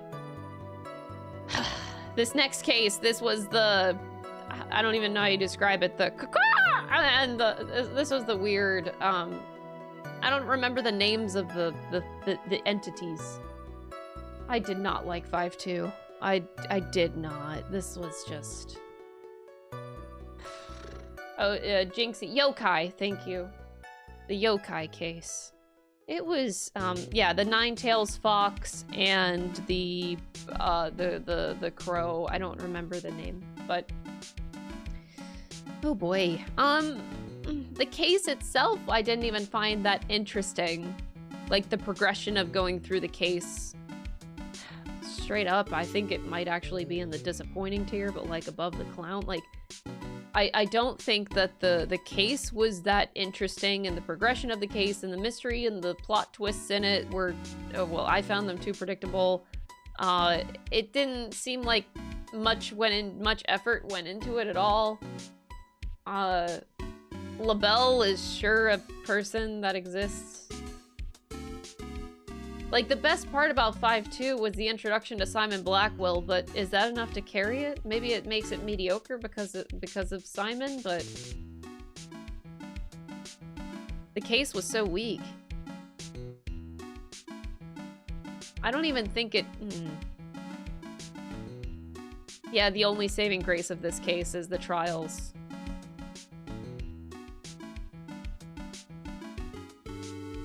The whole case is just there. Yeah, the client isn't engaging. The villain isn't charismatic, even though he tries. It's just... I don't think much is likable about this case except for Simon. Simon couldn't carry that awful story. Yeah. I hate to put it down all the way at the bottom, but like, I'm sorry, Simon. Just know that I actually really do love you, but the case is sure as hell a case.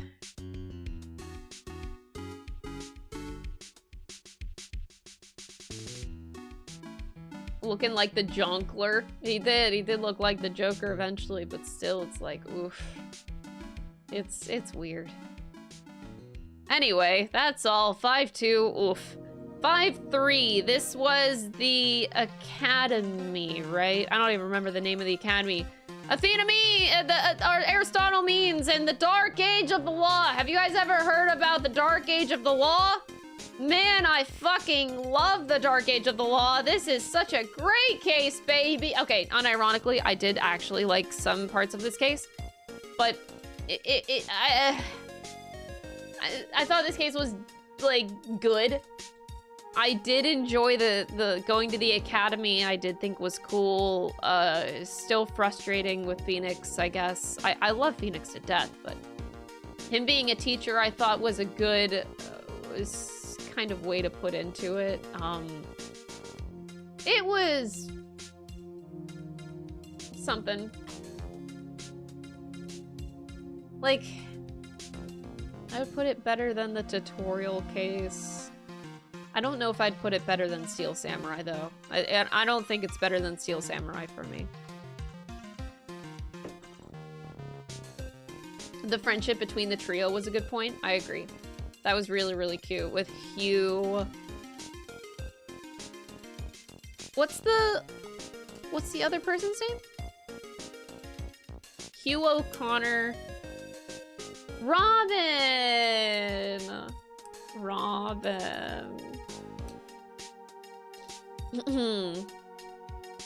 Robin was fantastic. That's definitely a highlight.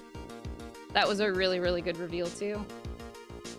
Forklift certified. The forklift was so funny. But yeah, again, the case itself was pretty decent, but eh. You're a goner, Hugh O'Connor, yeah. This is the case where Blackwell and Fulbright went on a stroll. Yeah, they were just fucking done.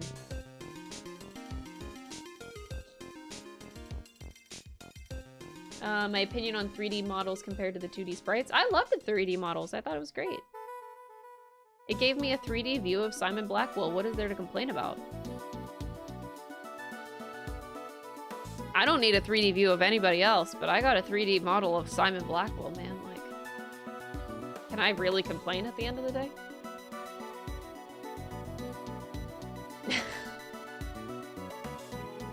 Anyway. So next case. What is this case? 5-4. Is this where they went back to the bombing?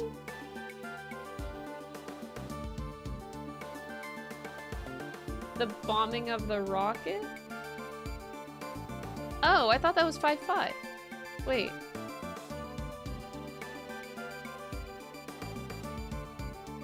But they're the same case. Okay, this is the one where it's broken up.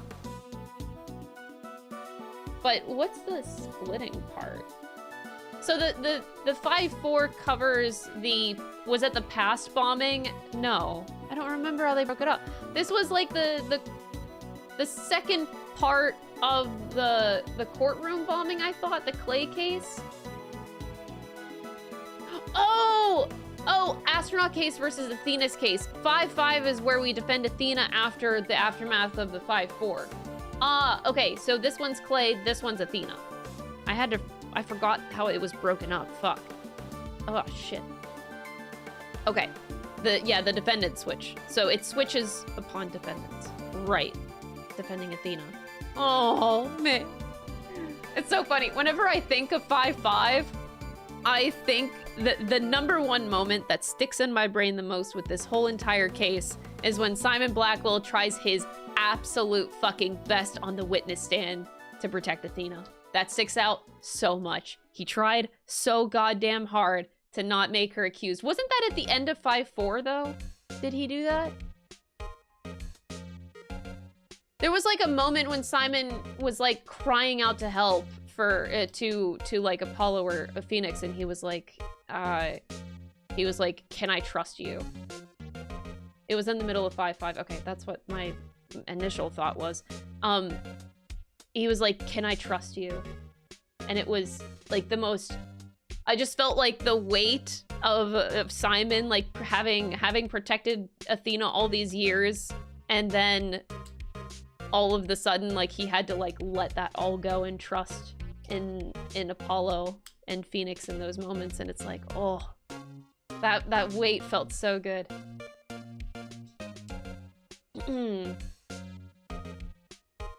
Yeah, well, obviously the Edgeworth moment was really good too with his return, but that moment stuck out to me the most.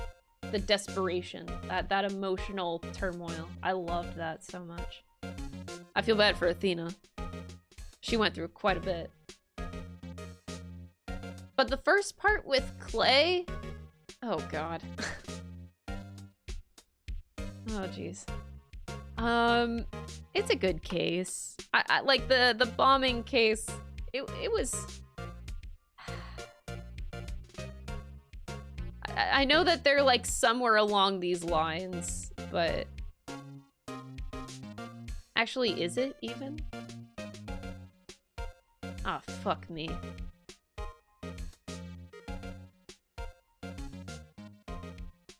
Oh man. Yuri Cosmos, I mean, he's a silly little guy.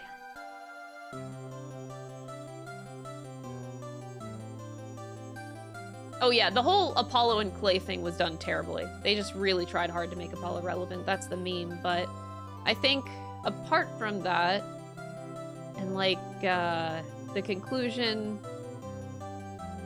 Oh, we still have the spin emote. Oh, it's great. The Apollo and the Phantom. Yeah, the ending there. Fuck.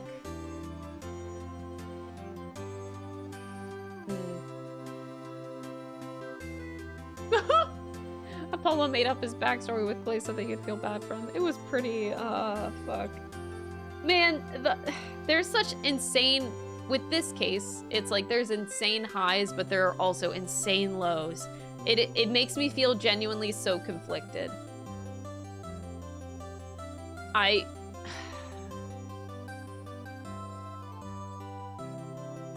The highs are so great, but goddamn, the lows are just so low. I hate the Phantom with all my being. It's funny. Chat, do you or do you not like the Phantom? It seems like very split. People seem to love or hate the guy. There is no middle ground.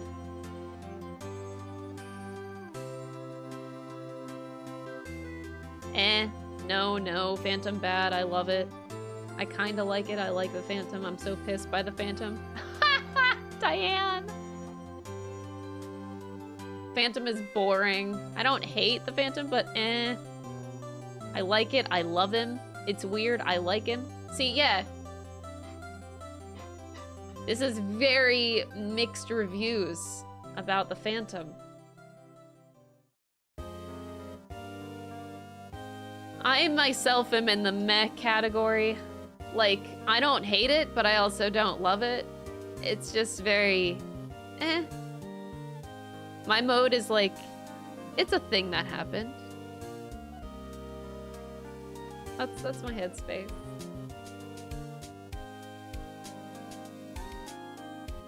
I loved the concept, disappointed by the execution. But I can say that for like most of Dual Destinies. I think the execution of most of this game was not done very well, but I feel like there were a lot of good ideas put in here. They just... I don't think a lot of it delivered.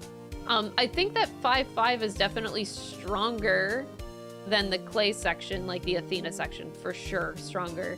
I just still wouldn't put it up that high. Like, I think it's barely better than the tutorial. I don't think I would really put it up crazy high. And even the first part, like, maybe the first part just goes, like, down here.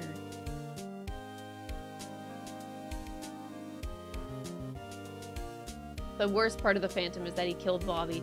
Never got to know the real Bobby Fulbright.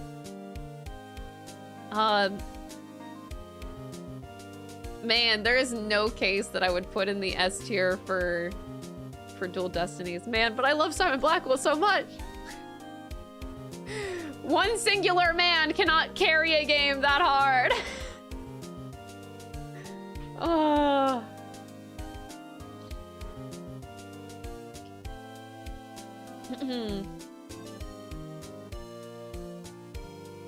If we did know the real Bobby, the Phantom reveal would have been better.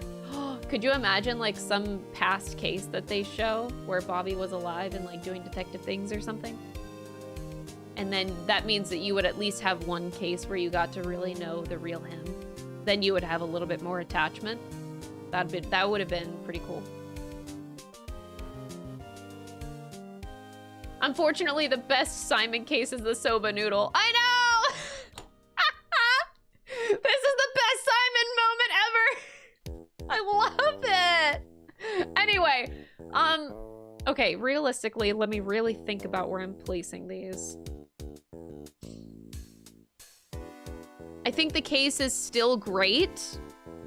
We never talked about Aura Blackwell. Kind of a fucking queen, I love her. Aura Blackwell, great moment. Miles is still a really good cameo, good moment.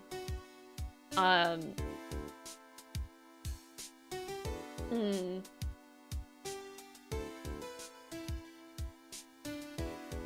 still like Athena's backstory, but again, that's 5-5. I think 5-4, just the first part with Clay, like, God, man.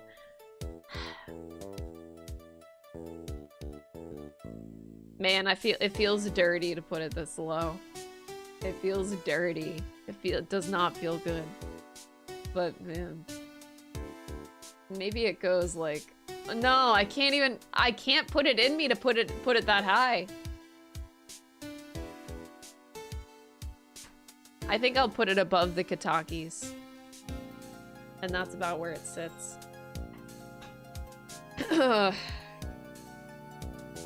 Actually, no, I don't even want to put it above the Katakis.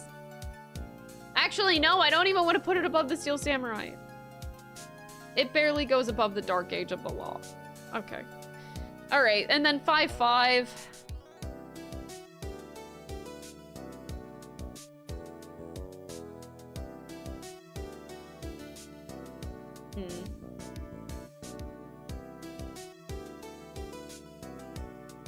Yeah. 5-5.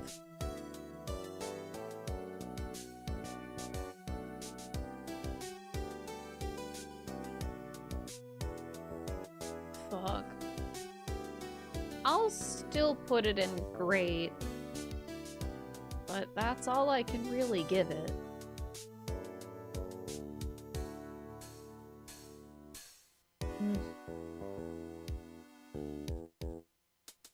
A 3D Edgeworth with glasses. It's not enough to carry. Look, I love Edgeworth and Simon so fucking much. But it's not enough to carry the case with their moments, though. To me, it's not. And that's so unfortunate. I think I have to sit 5-5 here. I think this is the final verdict for me. It's not terrible. It's not that great, for sure. Yeah. The Pearl cameo. There's a few good things in there. Now 5.5, sorry, 5 DLC, this is 5.6 DLC. This is the we be pirates, and we be sailing the orca case. The 7 seas, just a bunch of scallywags or something just for me. Something, something. Okay, yeah, DLC case is really good. Orla! The orca! Twin orcas! I'm still very bad about that, okay? I'm still very, very salty about the twin orcas. Okay, DLC. I think the DLC is probably the best case in the game. Ah! It's so sad.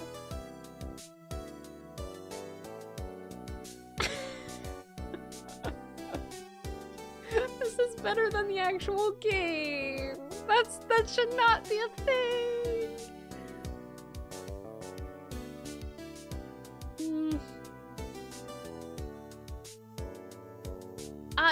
Fuck. Chat, what's 3-2 again? Fuck. That's Godot's intro, and it was the Look at Me. Ah, fuck. Yeah. Mask to Mask. Mask to Mask. Sorry. No, it doesn't beat Mask to Mask for me. I loved the Mask to Mask case. I think that it doesn't quite beat it out. Not in my eyes.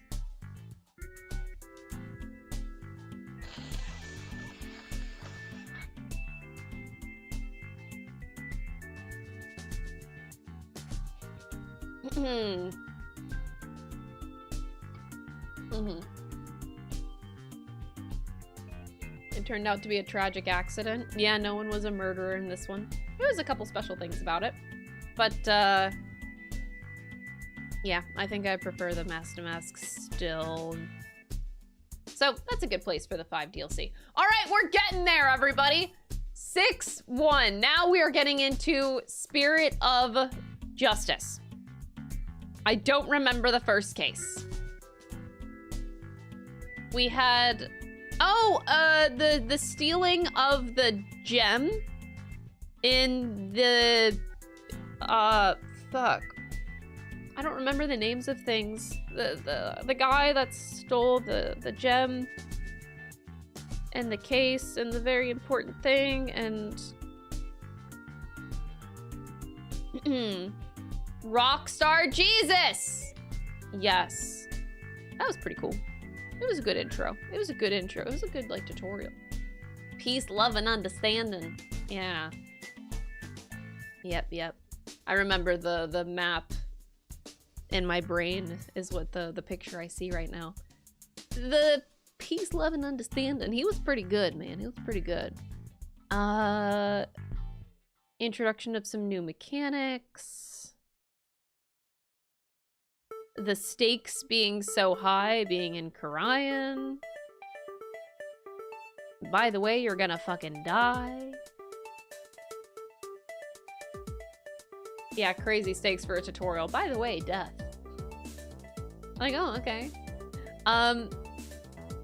It's definitely a good tutorial. Out of all the other tutorials, which one? Definitely better than the bombing. Like, I like it, but good introduction.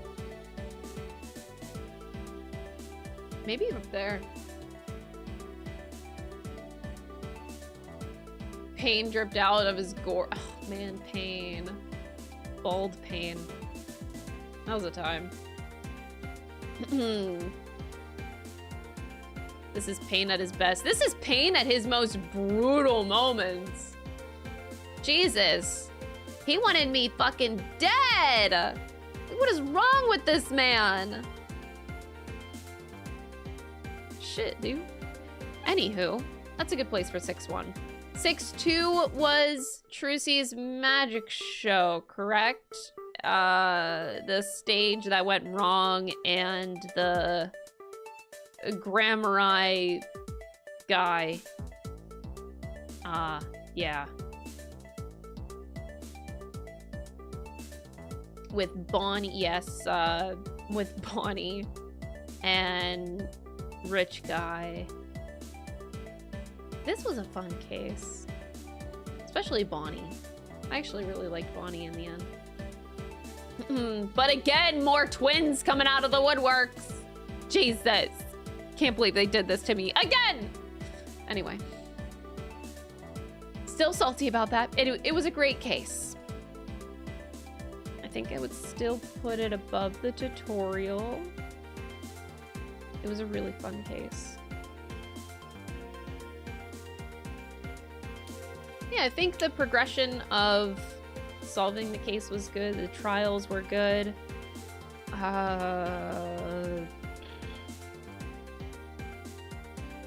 It's amazing how Nayuta is just not a factor in anything. Like, I almost forgot that he was the prosecutor, which is so different than Dual Destinies, where it's like Simon Blackwell lives in my head rent-free. And I think about him and his role in every case. And then now I'm thinking about Spirit of Justice, and I don't even consider Nayuta existing. I don't even remember his role in, like, any of this game. I'm pretty sure he did nothing but basic prosecutor things and be annoying and throw his beads at me and weird magic shit. Anyway, we just ignore... I'm just ignoring Nayuta's existence right now. Who? Dual Destinies equals Simon. Spirit of Justice equals story. Pretty much, yeah. It's funny how that worked. I really did enjoy the magic show a lot. I think I liked it more... I liked it more than the Morgan Fay Eeny Miny. Did I? Yeah, it was really fun. I think it's gonna sit here though. 6-2 is gonna sit right behind the 5 DLC for me.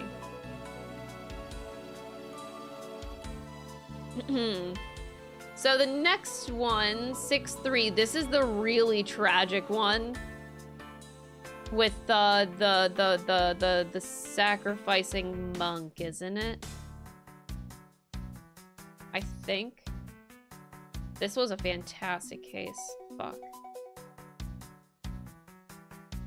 Hold it! Oh, Neska, thank you so much for the Prime. I appreciate it.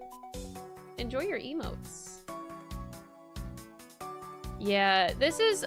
Okay, so let me think about this. Because I think it's a great case. I'm not sure where to put it. So let me think about it. I was wondering where 6-4 was, and then I forgot. Anyway, so,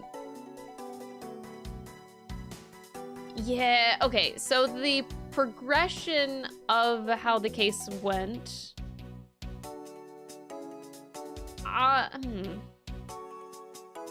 I like that this case kept on throwing curveballs at the player. It constantly curbs your expectations. But...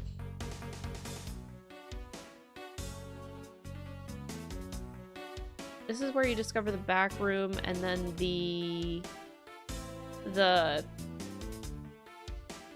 Steel Samurai music thing. Oh, Dad's a rebel! Oh, that's right! Forgot about Dats. How could I forget about Dats?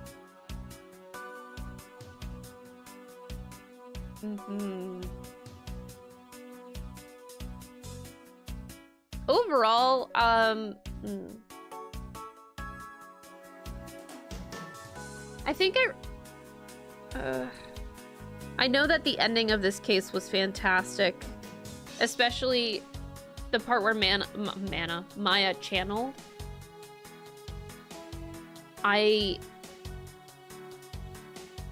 That was very interesting, but it's the beginning of the case that I think that was the weakest, but I don't think that really holds it back too much. I still think it's a really great case, and I did enjoy it more than I did 6-2 though. Actually, I'm gonna put it above 5 DLC.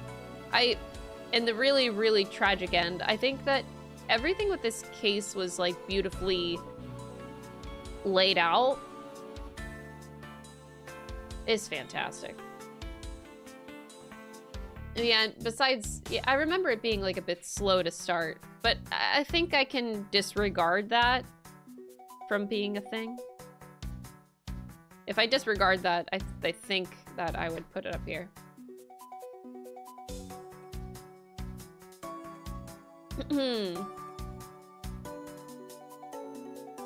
Rafa investigation too. That's true, that's true. I forgot about that actually. All right, so do we need to talk about 6-4? I don't think we need to talk about 6-4. So I love 6-4. It's my favorite case in all of Spirit of Justice. It's the stupidest case. It's the first time where your life isn't threatened, so that's really cool. Oh, and by the way, it's the return of Simon Blackwell. Is this case absolutely useless in the game overall? Yeah, it absolutely is useless in the game overall. It doesn't matter. It can be completely omitted, and it completely doesn't matter. It doesn't affect the turnout of literally the entire rest of the game.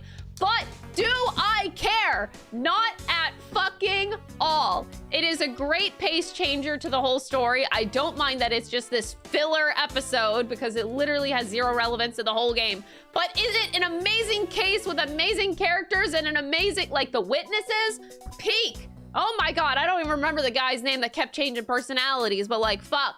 Everything, like the witnesses, the ending, the conclusion, the progression of the trial, Simon Blackwell. Did I mention Simon Blackwell? Like, fuck this game. I love this case. Okay. Uendo. I do not give any fucks that this case is so just absolutely out there and does not fit in the game at all. I do not care. One bit, clearly, because it's my favorite case. Like, I just love this. I love it so much. Okay, that's it. Yay. Don't forget Simon Blackwell. How could I ever forget Simon Blackwell? Okay, so that's it. That's my preaching. I love 6-4. It's a nice breather. Yeah, it's a nice breather from your life not being threatened. Isn't that great? Okay, I'm glad I got that out of the way. You know, that was rough. But now we can talk about the final case. The conclusion of Spirit of Justice. One of the best parts, having Phoenix and Miles actually have an investigation section. Holy shit, that was peak. Everything came together so beautifully. 6-4 is still more relevant than Apollo Justice.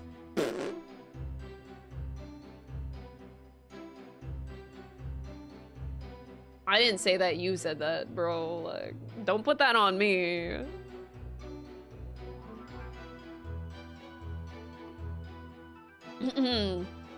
Don't put that on me, man. Anywho. This is an outstanding case. It's a great finale. I loved all the highs and all the lows. But at the end of the day, it goes like...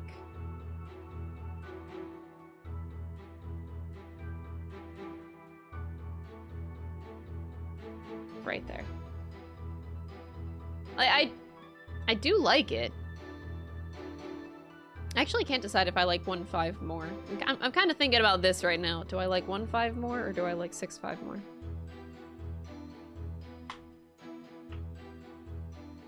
Yeah, the whole Dirk thing. That was amazing. Oh. I almost feel like I gotta put 6-5 above 1-5 just because of Dirk. Easily the best part. Can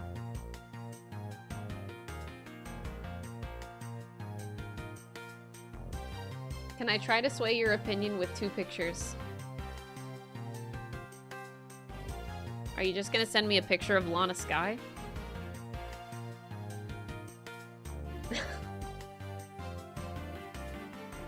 What are you gonna do?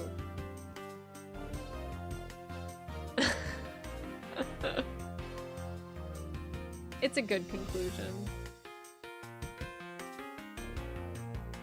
Are you putting the pictures in Discord? Oh my god, why do I have so many DMs? What the fuck? Oh, that's so stressful. I wish I didn't look at Discord. But, no, I think 1-5 is a very, very strong case, but I still think I would put 6-5 above it. You know he is? Alright, let me know when you tag me in chat when you send it. Alright, the 6 DLC case. Which one was that, honestly? This is...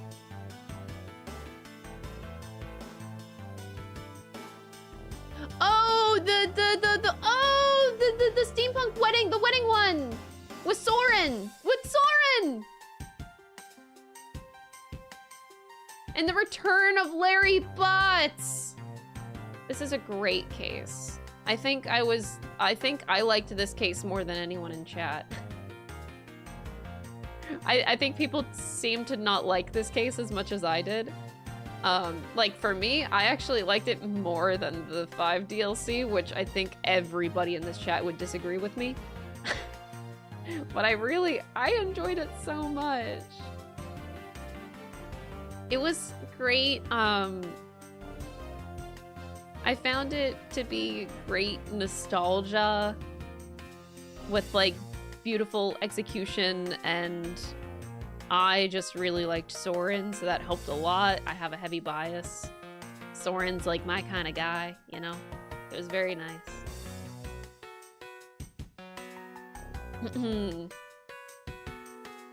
It's kind of carried by the characters, yeah. They're in mod chat, okay. Okay, I knew you were gonna send me pictures of Lana Sky. Jesus.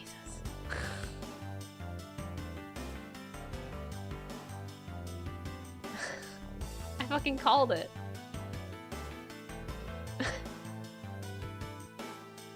Anyway. If Alan was here, he'd be very disappointed, right? No, wait, he's here. Never mind. Woohoo! Thank you, Hope, for the 45 months. Oh no, Alan's here.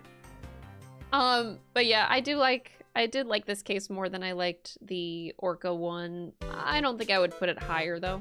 It was just a great nostalgic case. I think the case itself could have been a little bit stronger, of course.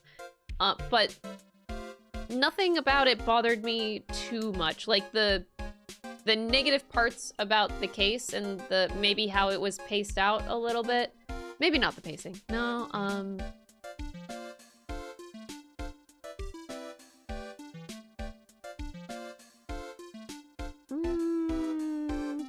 I think there were bits about the progression and the investigation that irked me, but the lows could not defeat the highs for me. Like, it was just very, I think it was a good nostalgia case.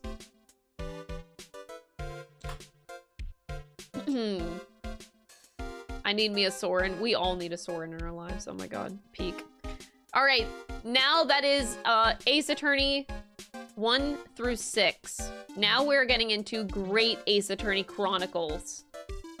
This is where my memory is going to be hazy because I am going to not remember these cases as much. I played it 3 years ago now.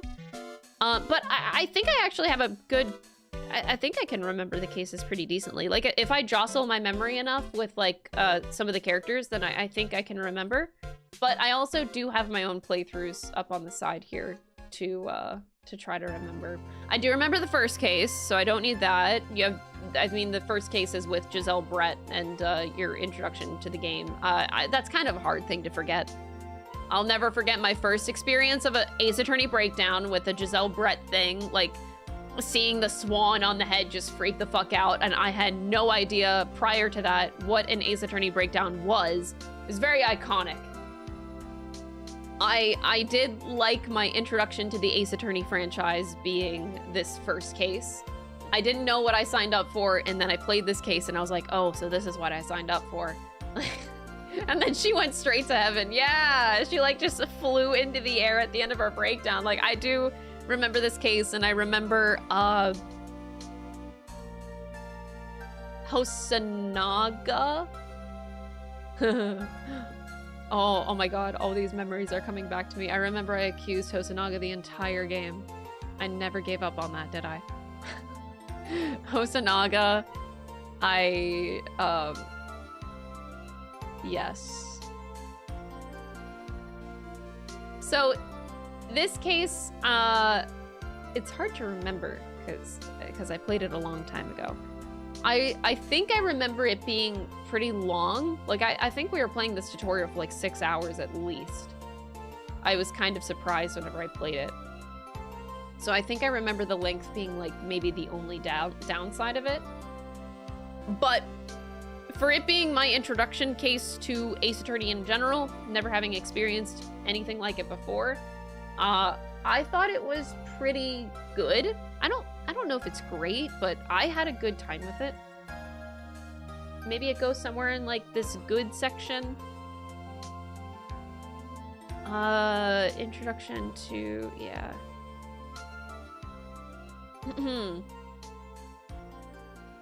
I think Great Ace Attorney in general were pretty long in comparison to the original Ace Attorney. Even though I played them out of order.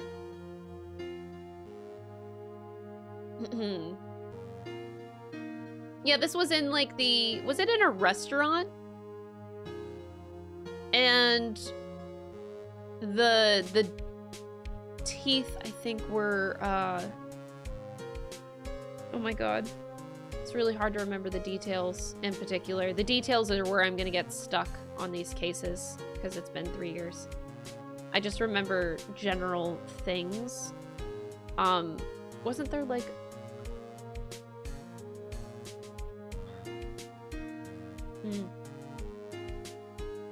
Oh! He went to the dentist, he had an extracted molar. Right! He didn't eat the steak. I remember, I was gonna say, I thought I remembered there being a steak, but I didn't say it out loud because I felt like an idiot for thinking of it. I need to go with my instincts. Yeah, okay. Right. And it was Giselle who turned out to be the assassin. I think that part is the thing people remember the most. I know that's the part I remember the most. But the case itself, I think, was pretty decent. Like, maybe just your pride was at stake. Get out of here! I hate you. I'm gonna put it right here. Right below the Katakis. Now, the second case I also remember very well. The introduction of Mr. Herlock Sholmes on the ship and Cosma dying. How could I forget? How do you forget this case? And you had the Russian in the adjacent room. And oh god, yeah, I cannot forget this case either. Oh, and the dying message that Cosma wrote in Russian because he knows Russian apparently. Yeah, this case on the ship is also very iconic. Now, I don't remember being too impressed by the case itself. It's like, I really thought that Herlock was the best part about it in doing your first investigations with him.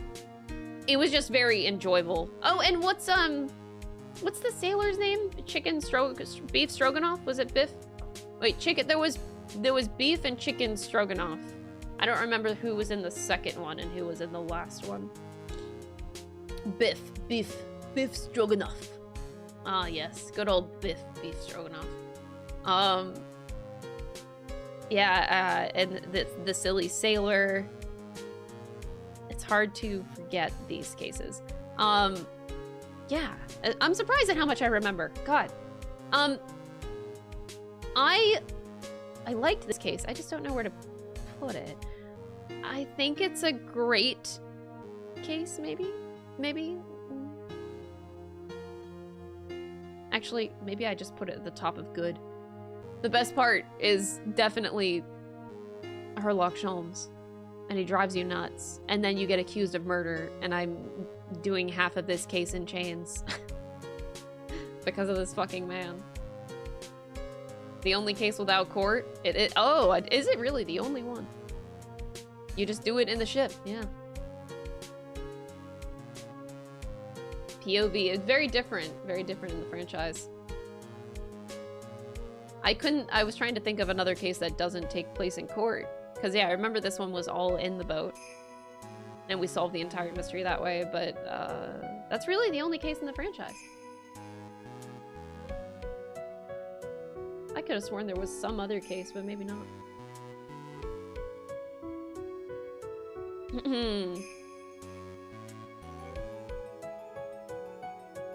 I actually really love it. I do as well. The fact that I remember it so well, I think, is a testament. Makes me want to put it up just because of how much I actually... It's rare for things to stick in my brain as much. Because I play so many games, I'm very forgetful, like, as soon as I stop playing a game. Thank you for Disco Elysium. I enjoyed it a lot on YouTube. Thank you so much, Momoko Cat. I appreciate it. I'm glad you enjoyed the playthrough. That means a lot. I'm gonna put this second case with the Kazuma case. Oh boy. Actually, I do like it more than the second Mia case.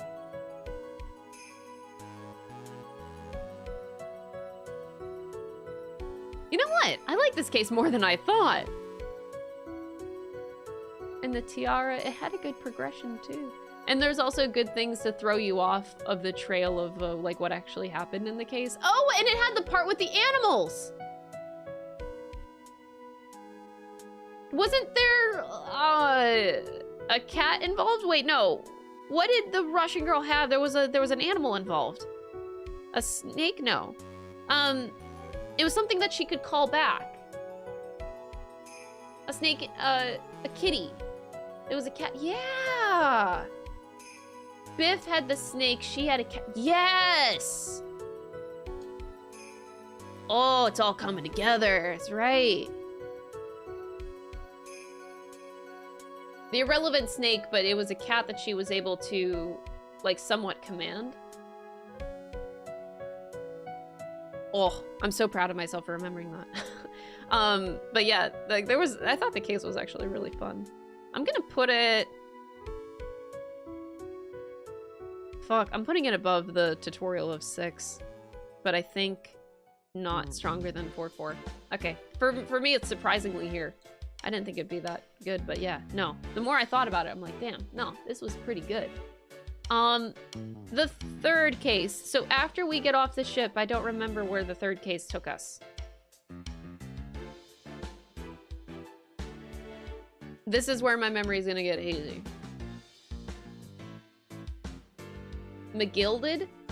Oh, is this where the carriage gets lit on fire in the middle of the trial?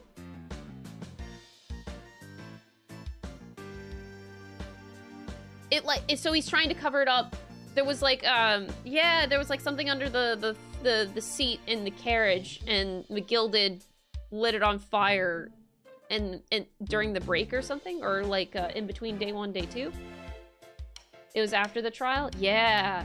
And McGilded was yes. I know I saw him down here, McGilded. Right. Oh, looking at these characters is actually really, really helping me. Oh my god, I remember. Ah! Biff. Oh, wow. There are sure a lot of characters that I forgot about. What's the Ah! I'm not finding where McGilded is, actually. I could have sworn I saw him earlier. I, like, glanced at him at some point. What way? 2 to the right. Oh, there he is. Oh my god, he was right next to Van Zeeks. Yeah, there he is, McGilded. Little slimy sleaze ball.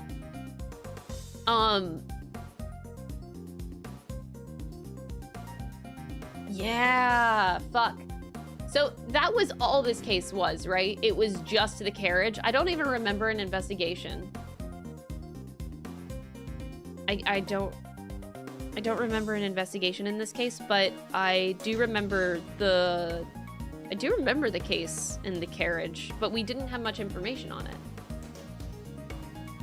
Oh, there was an investigation. Okay. It's hard to remember these details.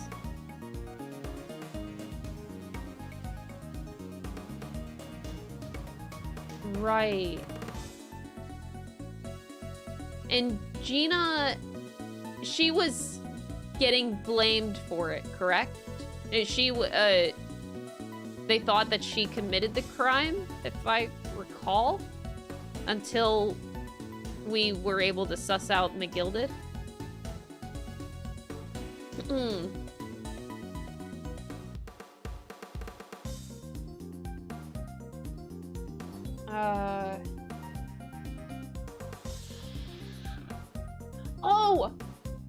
blackmailed by McGilded to testify on his behalf. Thank you. I couldn't remember what the gimmick was with Gina in this case, because I remember she had a role, but I couldn't remember. She was blackmailed by him. Right.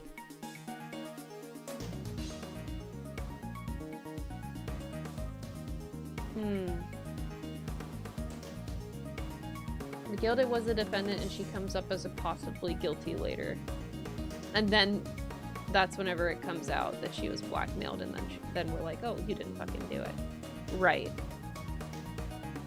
And the ending to this case was left unsolved, wasn't it? We never, well, in this case, we never found out who did it. It was like the mystery case that we don't get resolved. Okay. Oh boy, it's hard to remember. There's a lot of, God. Great Ace Attorney did so many different things in retrospect than Ace Attorney did. It's already so different, these cases. The pacing, like leaving a case unsolved. Jesus.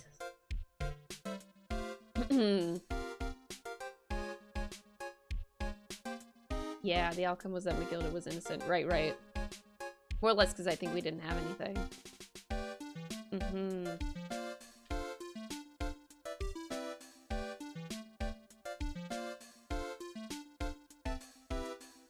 Right, he got... Yeah, I remember it had a continuation. I don't remember which case it was.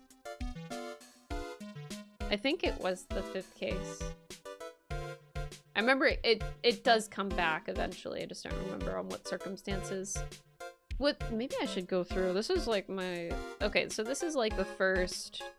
This is the ship case. I don't think I went through the 3rd case here. Oh my god, it's so weird going through my old VODs. So this is the first time... Oh, it's so much easier to like go through. This is our introduction to like Van Zeek's. The dagger. The jury system. The juror system. Oh man, I miss Van Zeek's, y'all. No! He was actually so good. Fuck. And McGilded was always so sus. Right.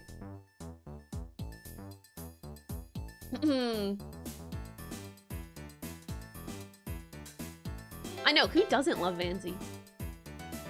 If somebody in here does... Oh, here's the fire, yeah. If someone in here doesn't like Van Zeek's, you're banned.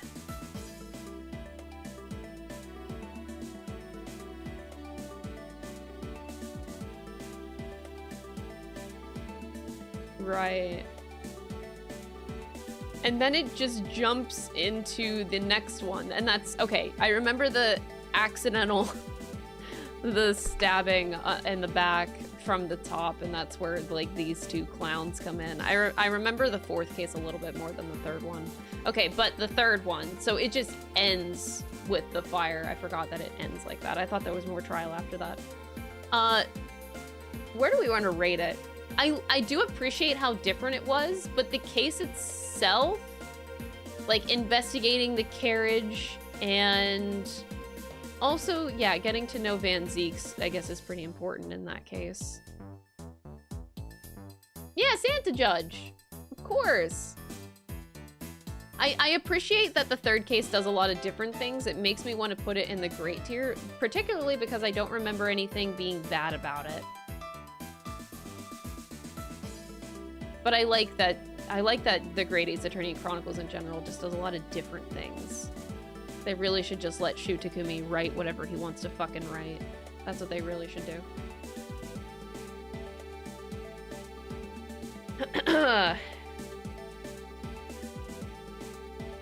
Yeah, the jury system. Yeah, I remember that now, that seeing the case itself. Look at this beautiful map.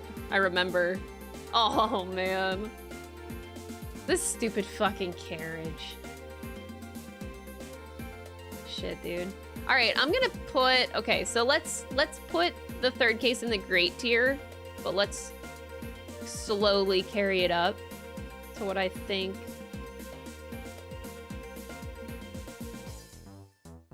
I do think it's... I think it's better than the third. How about... Ooh. I don't think I like it as much as the second case, but I think for me, this is where I would put it.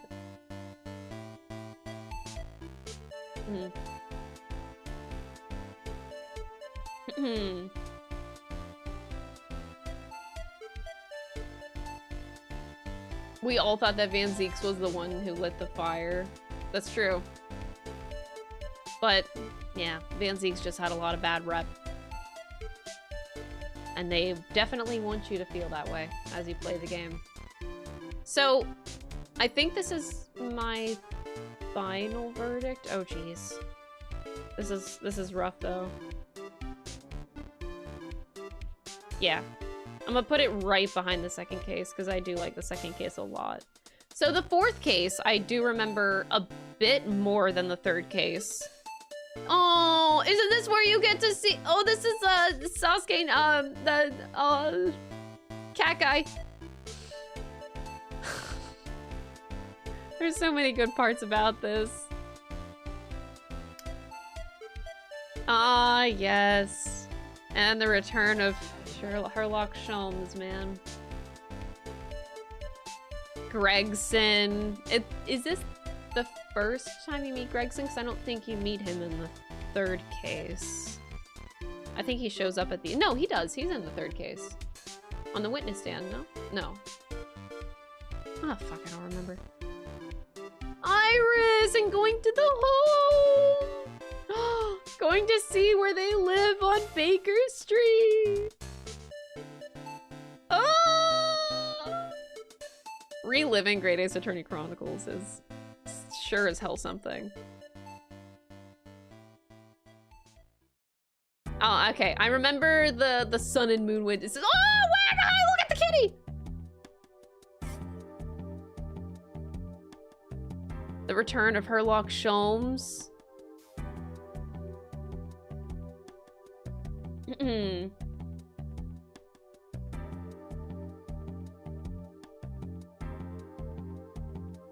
Right. We did meet him in the third case. Okay. All right, Dance of Deduction. Oh, this is where Sholmes calls the girl like a beast or something?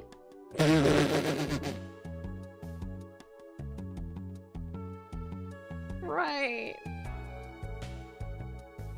Oh, Cosmo. All right, trial. This is with the stabbing of the back, and then we find out that I'm pretty sure it's an accident. I forgot about these people on the witness stand. I completely forgot about... Wait, so he's Rolly.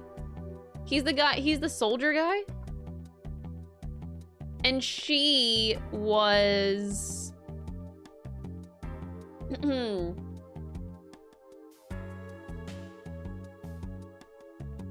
Oh, the Garadebs, that's what their name was. Patricia. Pat and Roll. Oh, yes, Patrol. Pat and Roll.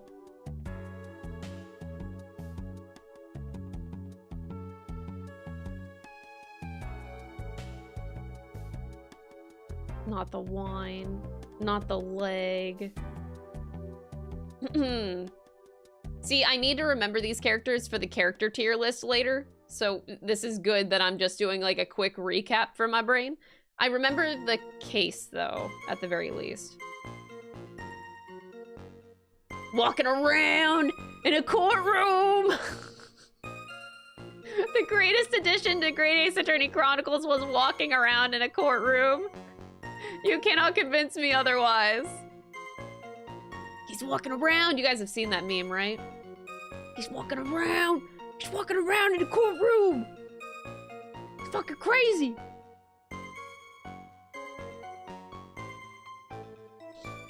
Makes him look so badass. He does, though. All right, just kind of like breezing through. Oh, right.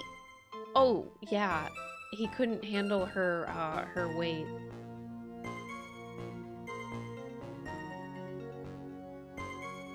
Oh, this is where you see Herlock. This is where you see this outfit for the first time. Oh my God. At the end of the case. Anyway, ignoring, oh my God, I miss Herlock Sholmes. Whoever made this character, like, tier list, it's a fucking crime that you do not have a better picture of Herlock Sholmes here. Like, you should have the best version. You should have the best version. Yeah, you're missing out. Anyway. The burned robe, yeah, and the butt, yeah.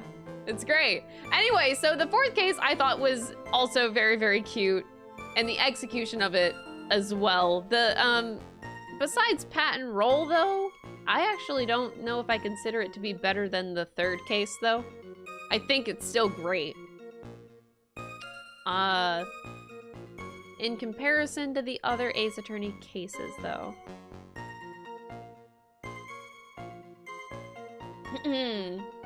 This case is okay. I liked it a lot.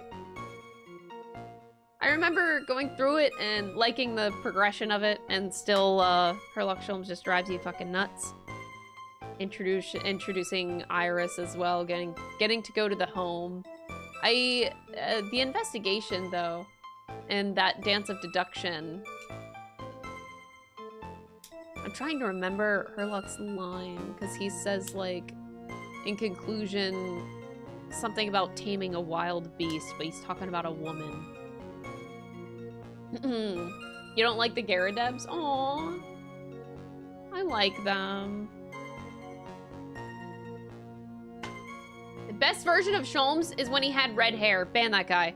Anyway, the fourth case I'm gonna put...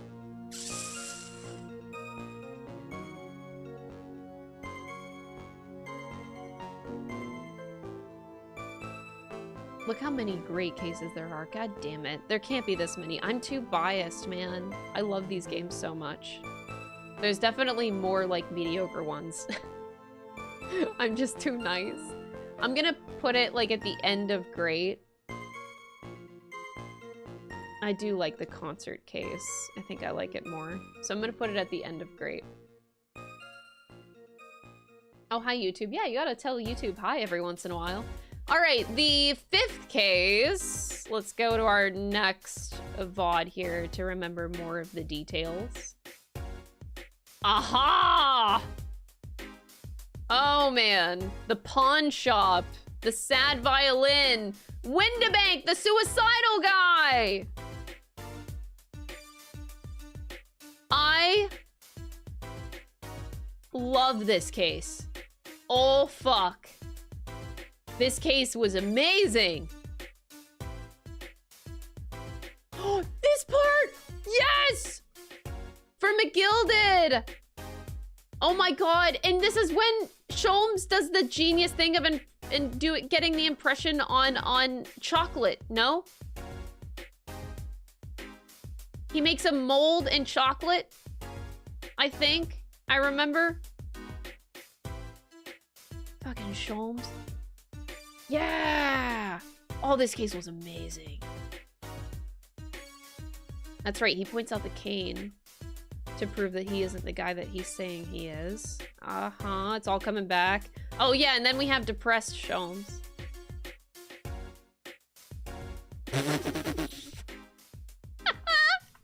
Oh man. Yeah, the chocolate bar. That was so hot. This was such a moment. The power of 3D is crazy, y'all. Don't talk to me, Sholmes. Depressive Sholmes. Oh!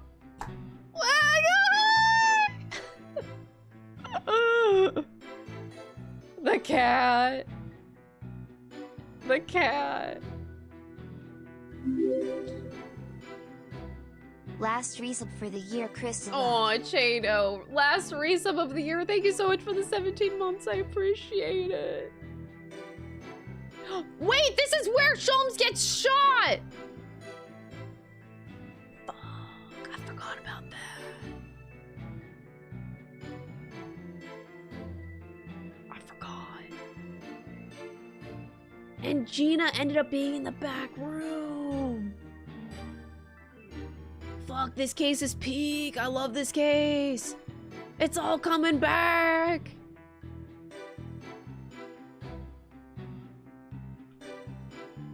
The roller coaster of this case is crazy.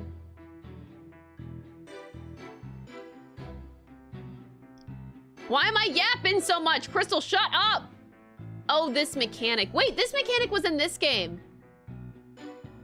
Dude, this fucked my eyes. So bad.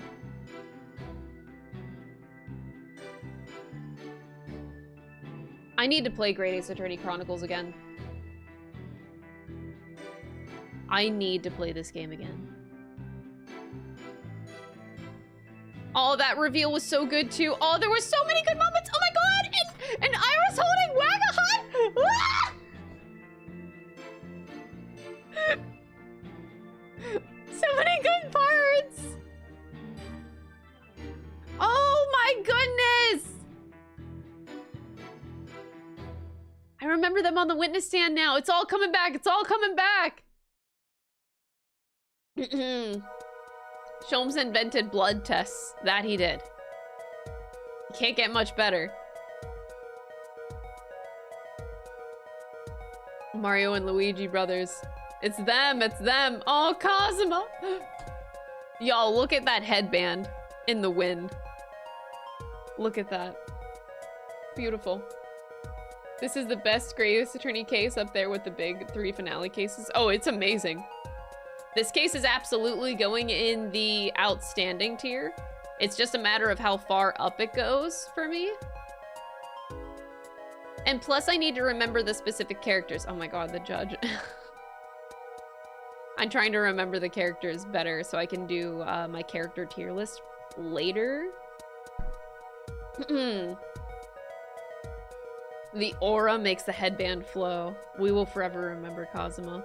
I'm trying to go through this as fast as possible, but I also don't want to forget the details. Fuck, I love this case.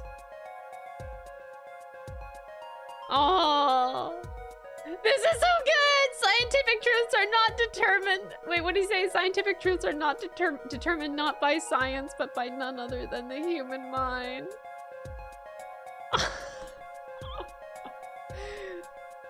This is so great. Ah! Have I mentioned that this trial is peak? This is so good!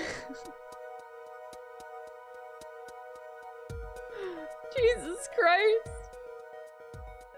You cannot get better than this game. This is where he just passes out in the middle of the witness stand. He's gone. He's dead. He's dead, Your Honor. They gave the bailiff an actual model, right? They did! Look at the cat. All right, okay.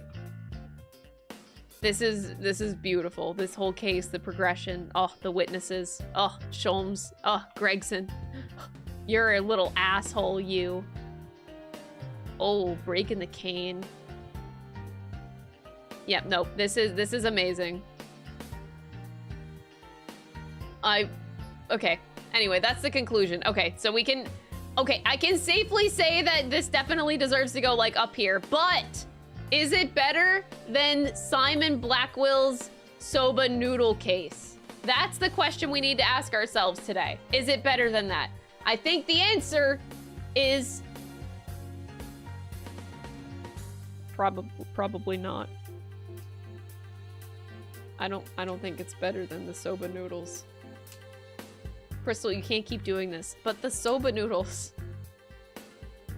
Okay, fine. I put it above, actually, Spirit of Justice. Not Spirit of Justice, sorry, Trials and Tribulations. Fuck, this case is so good. It stays right here. Sorry, Trials and Tribulations. I fucking love this. So good. It's so good. Alrighty. Then we get into the second game. The second game starts off with Susano and being back in Japan and dressing up as a guy because girls can't be the defense attorneys. And I remember her defending her girlfriend. Hosonaga swimming arc. This was the guy, the camera guy, right? The camera guy in the camp and the tent and... Oh, geez. The judge being terrifying.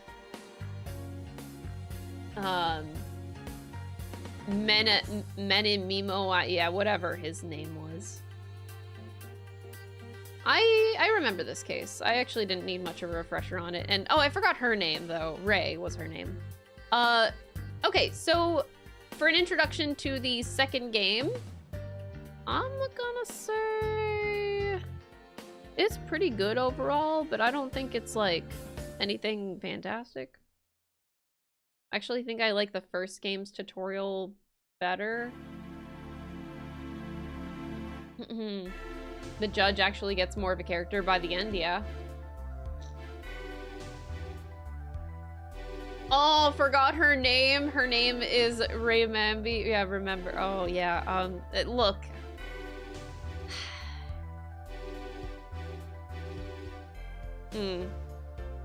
Killer wasn't so memorable. It was just the camera guy, I thought. I'm gonna... I think... do I like it more than the Steel Samurai case? Yes. Yeah, no, actually. No, yes, no. Oh, this is where it gets so fucking hard. I think this is where we're at. All right, the second case. I don't remember. Second case. Let me go back into the VOD. We're back with Mr. Herlock Sholmes. Saucy Nutsmeg? Oh, this is Shamspear! This is the Shamspear case. Oh, fucking hell. Shamspear with the soap and the melting, using soap to make wax molds in the coins for the heater or something, and yes. Sholmes' dance of deduction was like, he eats soap. Like, fuck off.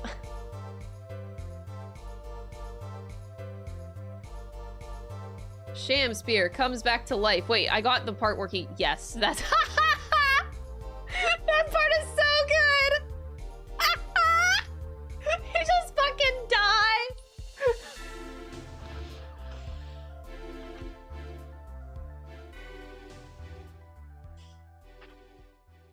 died! Anyway. I adore this case. I don't care what anybody else says. I adore it. And then you have the bee girl.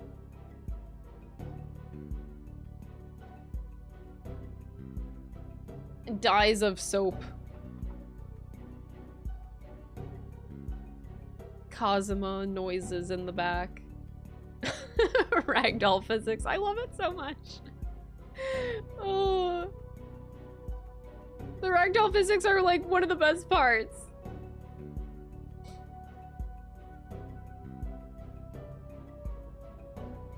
Oh, that's right, that poor girl. Wow. I'm going as fast as I can, y'all. Trying to relive this a little bit. I should have prepared better. I'm sorry. I should have prepared better. Whoa, this is what my background looked like 3 years ago? That's what there's nothing in my home. Look at me now.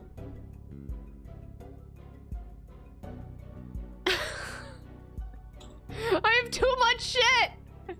I have too much shit now. Dude, my background was so empty. Empty, what the fuck was wrong with me? Where'd the cylinder go? Oh, I mean, the light bar, I put it away for, I replaced the Christmas tree with it. It's still right here. Man, I just look like I have a nothing. Oh, Shamspear. Gotta love this man. You have a podium on your table now. I also have a way better microphone. This was the era of Crystal would peek her microphone all the fucking time.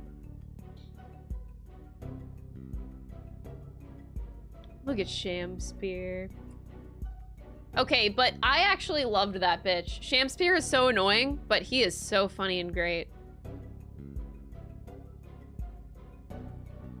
I do love me some Shamspear. All right, this case is so enjoyable though.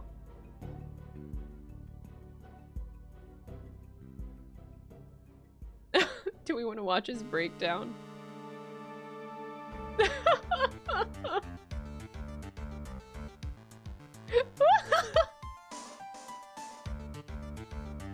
This is great. He's great because he's annoying. I think he's fantastic. I think he's fantastic. All right, 2-2. I loved this case. I think it's really, really great. I love it even more than the boat case in 2-2 and the first game, second case. Unironically, I fucking love this case and everything about it. It was so fun. To be or not to be. It's become more lively. Yeah, my background's finally more lively. It just took a few years. That microphone gave me so many issues when I edited a video for you. Oh, I'm so sorry. We had a time back then, that's for sure. Unironically, I love it more than I like Trucy's magic show. I'm sorry. The Shamspear magic show, way better. Dude, this case is just climbing the ranks. I love this case. I think it might stop right behind the Trust in Me one, but above the nostalgia case, I think. Maybe that's too high for it, but I actually really did love it. This is where you find out about the Baskerville color. Okay, next up, case 3. I do not remember. Oh, just kidding! I remember everything about this case. This is the amazing case. This is peak. I'm sorry, I love this case so much. Fuck it, it goes in outstanding. Enoch, this is the Enoch Drebber one. What is this? What is this whole thing called? I love this one.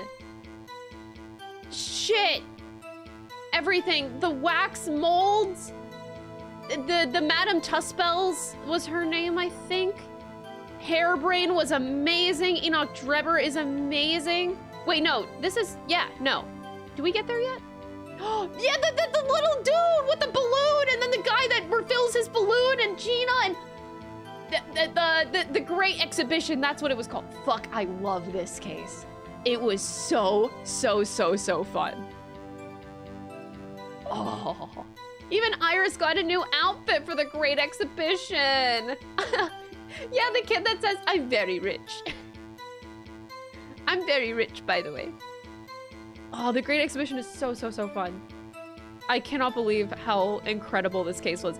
Yes, and the return of Kazuma too. Oh, so much shit is good in this case.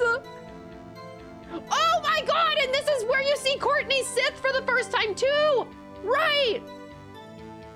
She does the autopsy to you know. Oh, fuck.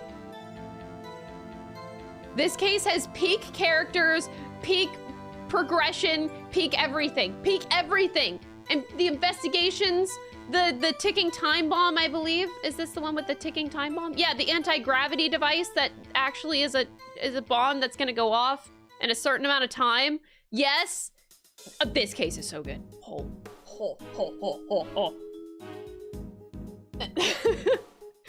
And Enoch Drebber is like actually so fucking good.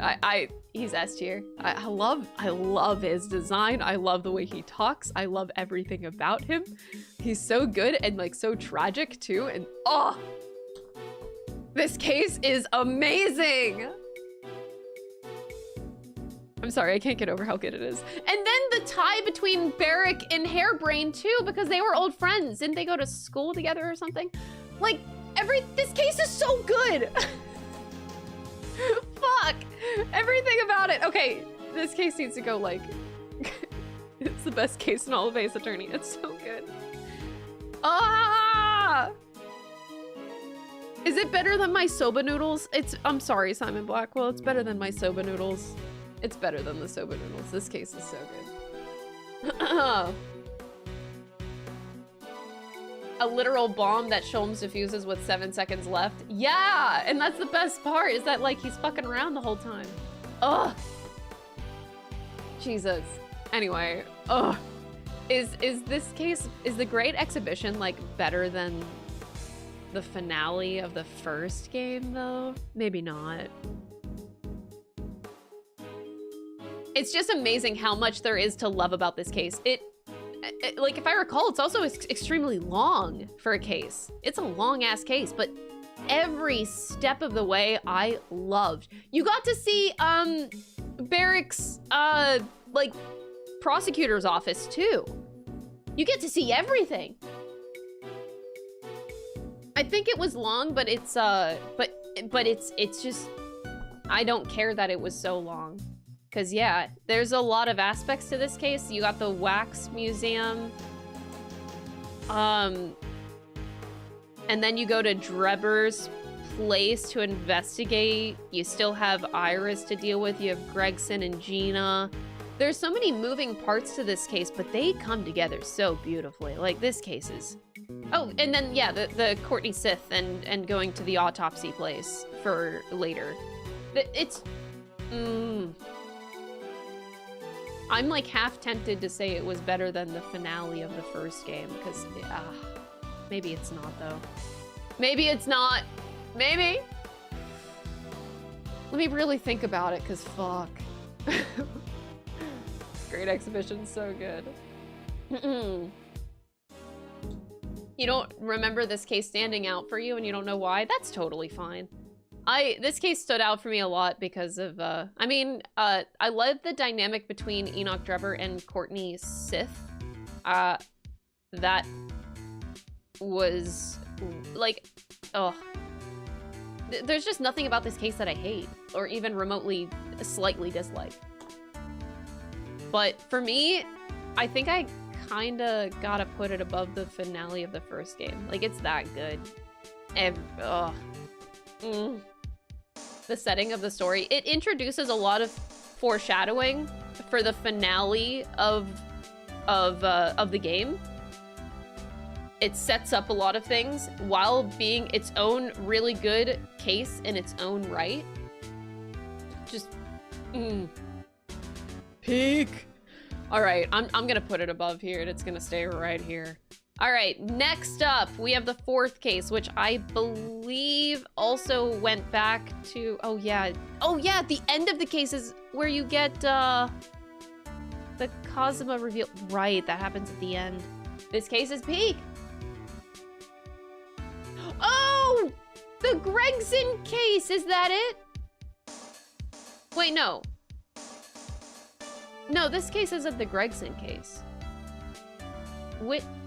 Is it? Who died in this one? Wait, no, it is. It is the Gregson case. And Van Zieks gets in trouble for it. Yeah, okay. This is another really long case, but again, really, really good. Oh, the Gregson case. And oh, wait, the photo! The photo of the century! Ah! I still squeal over this photo. Oh my goodness. This is, oh. And then, oh my god, the first time that he says, Van Zieks says your name! Oh. Oh my god, we abolished racism. It's so good. The respect. CEO of racism died today.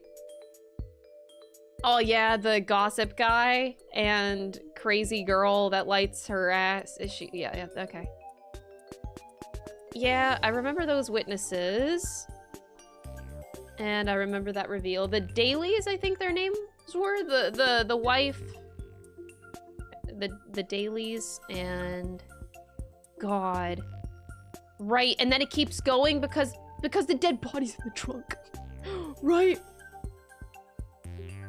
Oh yeah, this is a beautiful... Oh wait, I remember this skit. This was a skit I did. our roommate. Holmes and Iris with us back to Japan. They'll just come with us. We're a package deal now. I remember. Wherever I go, they come with me. We'll take Van Zeeks with us to Japan too. Dang, that sounds like a party.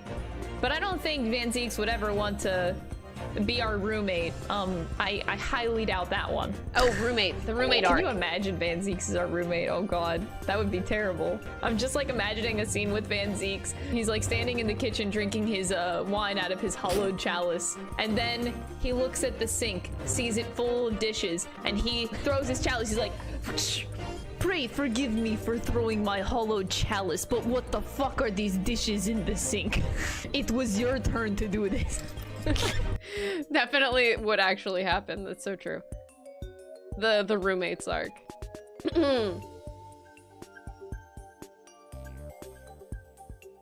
Oh. Gory. The autopsy. Oh! Oh, Jesus. I ever mentioned how much I love this game? Wait, this was also the same game? Wait, the same case, I mean? This was a two-parter. This was a really fucking long one. Right. This went on forever. But these cases were so good that I don't care about how long they went on. They're so good. Mikitoba reveal at the end. Oh. Yeah, it ends. It starts with the hair color, and then Gregson being sad, and Gina, and Van Zeeks, and then Jigoku, and then the trunk case. There's so much good shit. So much good shit. Why is this game so good? Like, the more I come back to it, I'm like, fuck, this is my favorite video game of all time. Ah! And this is why all of these cases deserve to go in the fucking S tier. Like, I would even put this case in the fucking S tier. I love it so much. All of the witnesses I really liked, all of the progression of the trials, the reveals, Van Zeeks being the victim, not victim, sorry, the accused, oh, Jesus. Gregson, everything about this, Kazuma being a prosecutor. Did I know that there was a lot of old man yaoi of Sholmes and Mikitoba? Oh, I imagine there's a lot. I've never really been interested, though.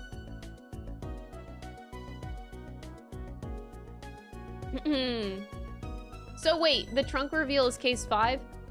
Where does the line go between 4 and 5? Like, what is the line between these cases? I thought the end of the 4th case, like the 4th case had like 2 parts if I recall, but I thought the end of the 4th case was like the reveal of Sholmes and Mikitoba. And then it was the final part. Wait, is it? Like, what is considered to be the breakup between the two? Because this goes into the grave scene. Like, this is where I thought the 5th case was focused on the Madame Tussville's wax part. And,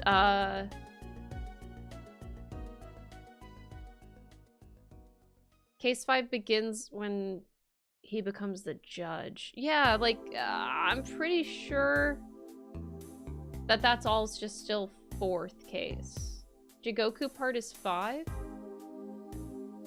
Wait, no, I thought that in the middle of case 4, Jigoku travels to London. Like, he travels over to the UK. But him being on the witness stand, I thought it was case 5. He still travels over. Like, the whole Gregson case has to be him traveling over. Because, I mean, the body's in his... Oh, but we solve that later, don't we? I don't think we solve that right away.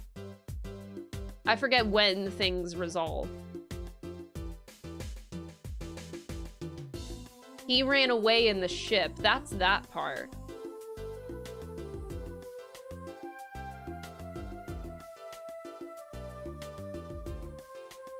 So wait, you're saying that case... Wait, so in my last VOD, where are you guys saying that case 4 ends? Let me see. So we get the daily vigil reveal in the cemetery. Going to Gory. This is all, oh, man, it's, when everything ties together, I don't actually know when this stuff ends. So this whole Mikatoba reveal is what you consider to be case 5? Or is this...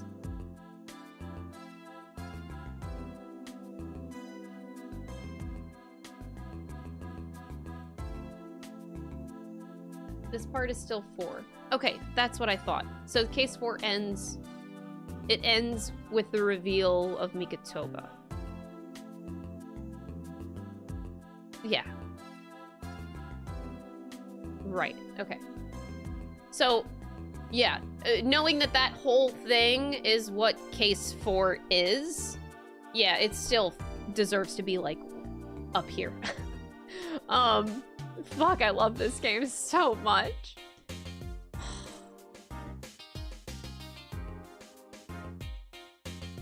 It's kind of like right behind the Great Exhibition, but like still better than the finale. I love this game, man. I love this game. Like the cases just keep progressively getting better too. And then you have the finale, which the finale, fuck, man. Shit. Okay. Is 2-4 still my favorite case? Does it beat out the finale of my favorite video game of all time? Fuck if I know, man.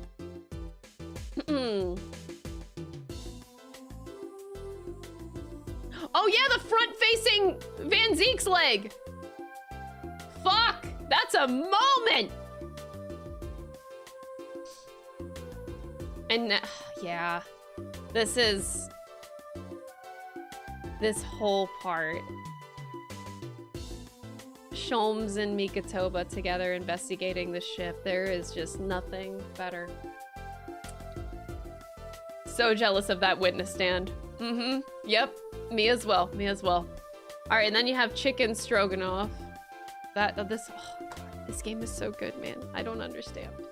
I don't understand how the game can be so good. Hosonaga still did it, by the way. I just want that to be clear. Fuck. This game had a lot of high highs and the emotional roller coaster is so good, and then Jigoku, oh my god, and then Van Zeek still being badass on the witness stand. Fuck! I love these games so much! Kazuma having a breakdown. Sholmes moment! Oh god, it's peak, I fear it's peak, fuck! Fuck. I still think, oh man, I still think the emotional turmoil of 2-4 though somehow does not beat this, somehow. Does the Great Ace Attorney 2 even have any lows? Wait, where did I rank the other ones? The lowest one I have is 2-1. And even then, that's still good. The rest of them just are up here.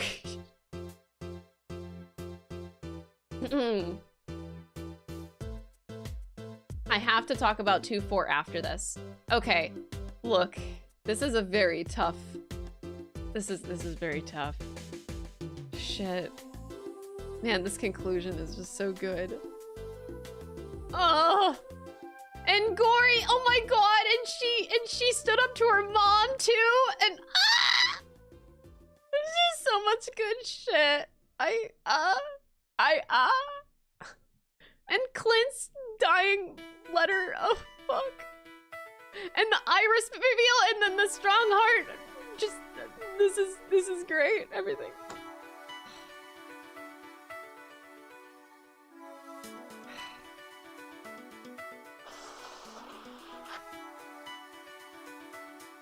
I don't know what's better, this or 2-4.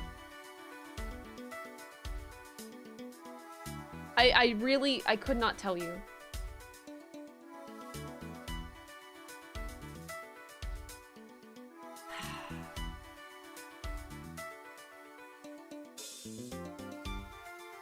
Oh. 2-4 is like classic Ace Attorney. Yeah, I always...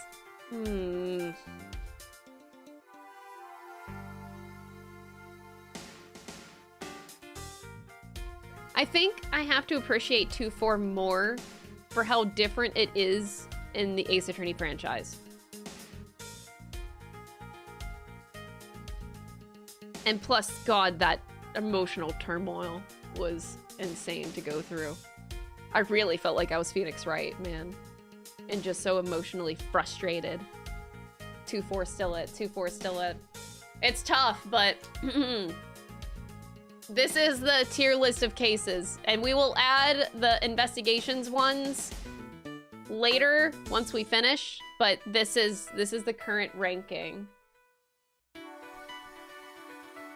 This is it, man.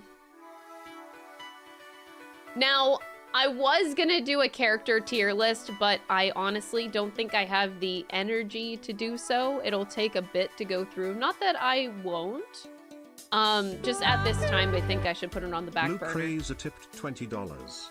My favorite detail is how G22 asks what if the victim was the killer, and does it two different ways at once. Then G25 asks what if the judge was the killer, and then that does 2 different ways at once. Yeah, the whole Clint thing I think was done beautifully. They could not have done the Clint reveal better. That was just so peak. Fuck. Yeah, there's just so many characters, and I would like to do a character tier list, but this is gonna take a lot of energy that I don't think that I have right now. And I'm pretty satisfied with a 3.5-hour stream of like really diving into these cases, and then we'll save this tier list and we'll return to it after we beat investigations, and then we'll have a final ranking of the games and the characters and the cases.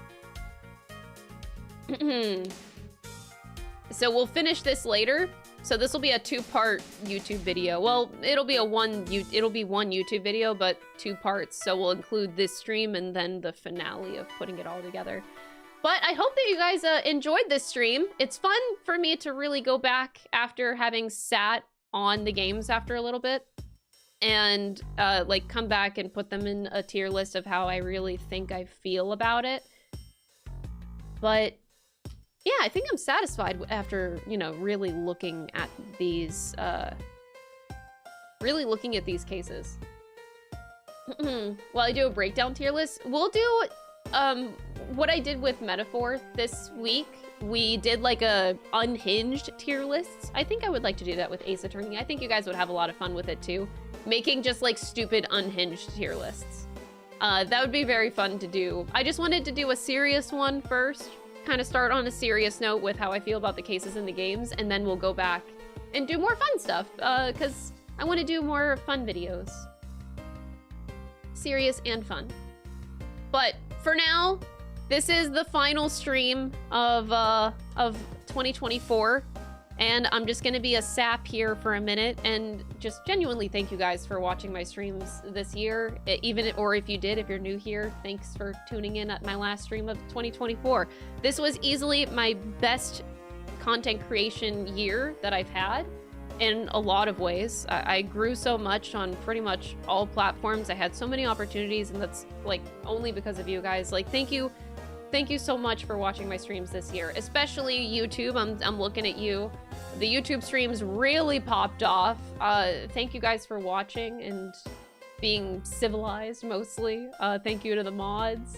I really had a great year. Like I had a super fun year, and I'm more than ever, I'm looking forward to 2025 content, because I have a lot of things that I'm working on, but I think the content will really, really improve over the next year, even more so. And I know that Ace Attorney, this was a big Ace Attorney year, but there's definitely a lot more in store for the channel. So I hope you guys can look forward to like more games that I play, more content. It's going to be a lot more output this year.